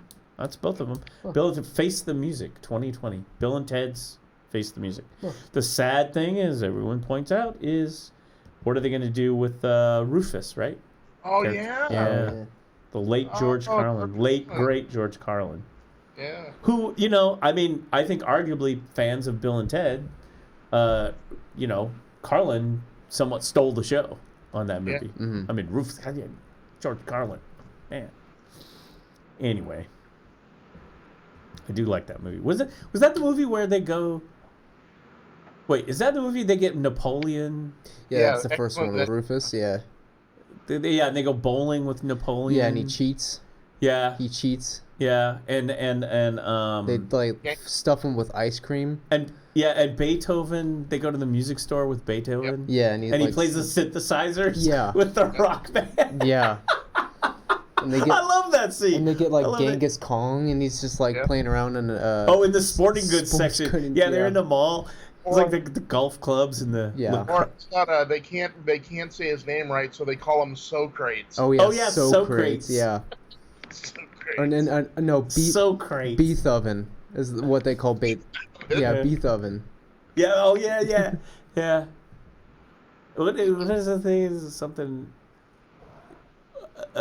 Sandy. Yeah. Oh, and also Clarence Clemens. Clarence Clemens was in it too. He was one of the. I know. I can't remember her name, but I know the 3 God people. Do you know who they are? I think so. Clarence Clemens is one from E Street Band. The late Clarence Clemens. Who? Wasn't the woman Grace Slick? No. She was from the Go-Go's. The gal from the Go-Go's. And the other guy? No. The Jane. Jane, yeah, from the Go-Go's. Yeah, but she was Joan of Arc. Oh. Now you got me. Maybe. Yeah, now I'm talking like the 3. Okay. You know what? Of 3. She was Joan of Arc. Okay. See, I knew she. Okay. Now I thought she was one of the things. I thought one of them was Grace Slick. Oh, maybe it was. Well, you know who the third guy is? No. Lead singer, Fee Waybill, the lead singer of the Tubes. Yeah. Yes. God, now I got it. What do they call those? The 3 God people from... Yeah, I don't know. God people from Grace Slick. Maybe it was Grace Slick. From Bill and Ted's... I just remember when I saw it for the first time, I'm like, that's a sax player for Bruce Springsteen, right? And then it was like, wait a minute, that's a singer for the Tubes, right? It was just like, I gotta look this up. We're just like rat holing here. Cast. Okay, cast. Historical figures supporting. Oh, Bernie Casey was in it. The late Bernie Casey. Oh, he was the teacher. The 3 supreme beings. Right. Clarence Clemens, Fee Waybill, and Martha Davis. Martha Davis. I didn't. Okay. Yeah, from the Motels. I didn't. I was like, I would have remembered if it was Grace Slick. No, it was Martha Davis from the Motels, and Jane Weedland as Joan of Arc. Okay, that's where I got mixed up. Yeah, from the Go-Go's. What a great cast. Yeah. Dang. Great cast. Oh. Anyway. All right. You got anything else? No, my dude. No, man. We really. I don't know. We did Nailed it, man. Yeah, we nailed it right on the head. Yeah. We've been going for almost. Oh my gosh, this is almost a 3-hour podcast. I don't think I've eaten since like I came down here. Yeah. Yeah. I had rice and tofu. Nice. No, it was just like whatever. Probably have some ramen. There you go. That's Yeah, always there good. you go. Yeah, we gotta go. And I didn't even get a chance, but we'll save that for next time. To go to my sage words of wisdom from my new oracle seeker, the one and only McLovin. Oh yeah. Oh yeah, McLovin. Oh, yeah, okay. Yeah, we'll do that next time though. Yeah, for sure. Love me some McLovin. I don't know why, but I do. How could you not? I should reach out to him and see if we can get him on. Yeah, I might do that. I know I tweeted something. I was just like, when he did it after one of the Blazer games, I said, here's the real expert take on the game, And it pretty much was him going, Dame Lillard, Yeah. Dame, and I think I must have sent it to you guys. Yeah. It was just like, Oh. that's it, man. I mean, yeah. Anyway, I don't know. I'm in a goofy mood. We haven't done this in a while, so that's No? why, right? I know. All right. Well, we should wrap it up then, as the Blasters would, or the Fabulous Thunderbirds would say. Wrap it up. Wrap it up. I'll take it. Wrap it up. Wrap it up. Brother. Anyway, final words there, Jay-Z. No, happy Memorial Day. Oh yeah, well, I don't know how. Okay, it's really not Happy Memorial Day, right? Well, enjoy celebrating with those who are around you. I don't think you celebrate it, dude. It's a Memorial Day. You're supposed to honor. Observe. How's that? What? Observe. Yes, Memorial. you're supposed Observe. to honor the dead. Particularly it's the folks who served in the military. Mm-hmm. The veterans That are the dead. actual yes Yeah. yes Memorial Day is those who served and who have passed. yes Okay, And well, Veterans Day is Yes. the veterans that are. yeah though, just only those who have passed. yes that's Okay. Memorial Day, Okay. not Veterans Day. Okay. Veterans Day is you honor those people who've served Okay. who are alive. Okay. Well, Right. then I take that back. I thought it was both. No, Both who were. lots of passed. Americans get that wrong. Yeah. Oh, And it's like, so pretty much Veterans Day, it's like, good on you. Okay. Well, then honor those who have served. Honor those Yeah. who have served. Yeah, which is good. I mean, World War II and stuff like that. Mm-hmm. That was, And I Nam. mean, Speaking yes, of, yes. World War II here. June 6th, 75 years. D-Day. Wow. Mm. I was just going to say, we were talking about movies. What would be a good movie to see on Memorial Day? I've got one. Saving Private Ryan Mm-hmm.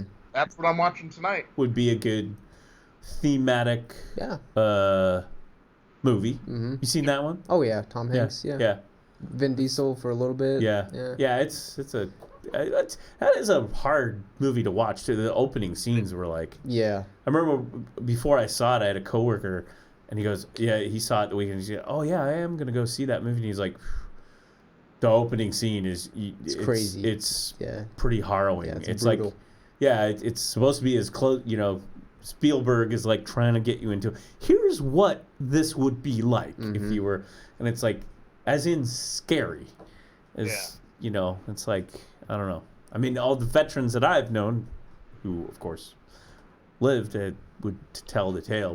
Who were ever in battles were always like, yeah, it's not the place you want to be. Of course not. No. Yeah. No. So there's that one. The Longest Day, maybe. Yeah. Is that one's about D-Day too, isn't it? Yeah. Let's see what else. Of course, I mean, this is kind of a tongue-in-cheek, but I love the movie Kelly's Heroes. Oh, I love Kelly's Heroes. I Yeah. haven't seen that one in years. You ever seen Yeah. Kelly's Heroes? It used to come on TV all the time.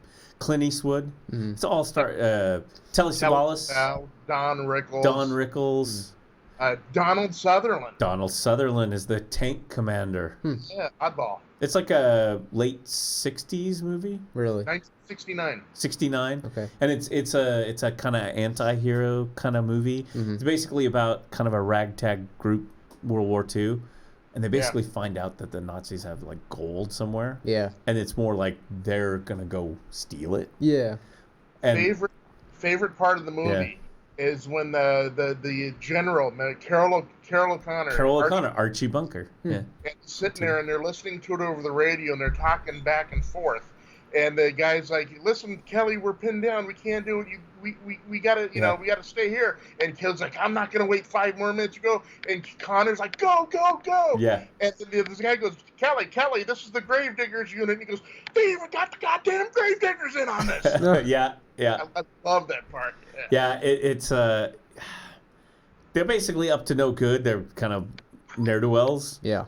But of course, it's Kelly's heroes, so you can imagine kind of how it morphs into, because they're like plowing through because there's this gold to go get. Right? Yeah. Well, along the way, they're plowing through enemy lines and doing God's work. You know? Yeah. So it's a pretty. I haven't seen that one in years. Another one I'm thinking of is Patton. Yes. Patton. She Scott. Yeah. Yeah. Classic. Yeah. That's. What's that? Midway. Yeah, okay, so the thing about it is, back in the day, like 60s, 70s, I'd say it's kind of started in the 60s and 70s. Before there was CGI and Marvel and stuff, blockbuster movies were World War II movies with an all-star cast. Yeah. So it would be like, like we were talking, John Wayne and all these all-star people. And so like Midway was like mid-70s, I want to say, because I think I saw it as a kid. And it was like the Battle of Midway, the naval battle. And it was like, God, who was it? John Ford and all these people. It's like, Henry Fonda. Henry Fonda. They play like the admirals, and then it's just like, it's an all-star male cast. And they would... and they'd have big budgets, because they'd still had like... They'd have to fly like actual World War II planes and ships, and they had model work and stuff like that. Yeah. So all these movies are like these big blockbuster World War II, rah rah, raise the flag, and all that. So yeah, Pretty good. yeah. Sounds pretty good. So there you go. That's what you watch for Memorial Day. But it's I don't know. It's Memorial Day. Memorial Day. A blessed Memorial. Yeah, they need something not happy. It's not. Yeah. It's I don't know. Yeah. Neither do I. Yeah. Neither do I. And on that note. Yeah. And of course, Labor Day is for all those women who are pregnant. Right. They're all in labor. Yeah. Dun dun dun. All right. God, I'm losing it. Okay. The coffee, I messed up the coffee today, that's why. Okay, well, anyway, that's it. Peace, guys. Peace out. Peace out. Oh, we gotta say, there we go. Yeah, nice salute. And Jason, my man, see you later, dude. Yeah, take it easy, Jay-Z. Yeah, see you next time. So now this is where I make Jason disappear. Oh, God. Boing. See that? And then we mute him here. Like that, and then we're out of here, man. Finally.